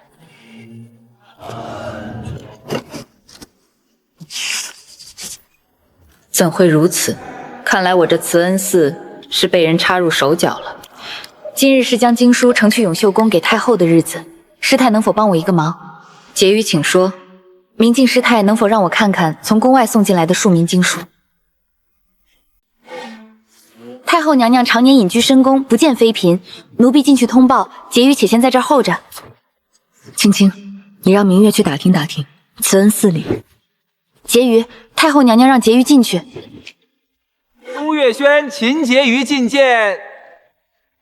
臣妾秦柳熙见过太后娘娘。你就是那日在皇后宫里的那位姬妤。回太后娘娘，臣妾正是皇帝让你为哀家抄写经书的。回太后娘娘，皇上担忧太后娘娘凤体，便让臣妾抄写金刚经，为太后娘娘祈福，愿太后娘寿比千秋，康体安泰。行了，不用这么见外，快起来吧。这经书的封皮倒是与众不同，这好像是娘娘千秋宴民间送过来的百姓经书包的布皮。这孩子有心了。岂有此理！竟敢用这样的东西糊弄娘娘！封面用书皮包裹，原来是里面的经书裂开了，用布料粘起来，糊弄娘娘呢。臣妾不敢，不敢，你还把这经书送到太后娘娘面前来？宰相门方7品官，我瞧着太后贴身的侍女，少说有2品。我一个结银，怎么说也是正3品，居然能被太后的侍女这么教训。唉，结银的身份也不怎么值钱力。这本书怎的裂了？回太后娘娘，正是如此。这孩子倒是坦诚，你可知这可是不敬的大罪？臣妾明白，如此布料用来给贵人擦脚，都要被嫌粗糙的。那你又因何用这百家补来糊弄哀家？回太后娘娘，这书页内不知为何损坏了，但这是御赐之物，又是皇上对娘娘的一片孝心，臣妾不敢随意替换。臣妾跟随明镜师太赏阅其他金刚经时，听闻那是太后娘娘千秋宴时百姓为太后娘娘誊抄的经书，那时这块布料正好掉落出来，臣妾便觉得这是天意。臣妾有闻民间父母爱用百家布为儿祈祷康健顺遂，臣妾便想着用这百家布为太后娘娘包经书，佛祖自当也知晓臣妾所求。且太后娘娘心怀天下，不喜铺张浪费，纸张贵贵。臣妾想着，若是将这经书重抄，倒是舍弃了皇上和太后的本意了。臣妾斗胆，还请太后娘娘责罚。看来是个识字又念过几本书的主子，怎的把我绕晕了？早知道就该多念几本书。皇上能看上你，果然有他的道理。你有心了，来，快些起来，让哀家看仔细些。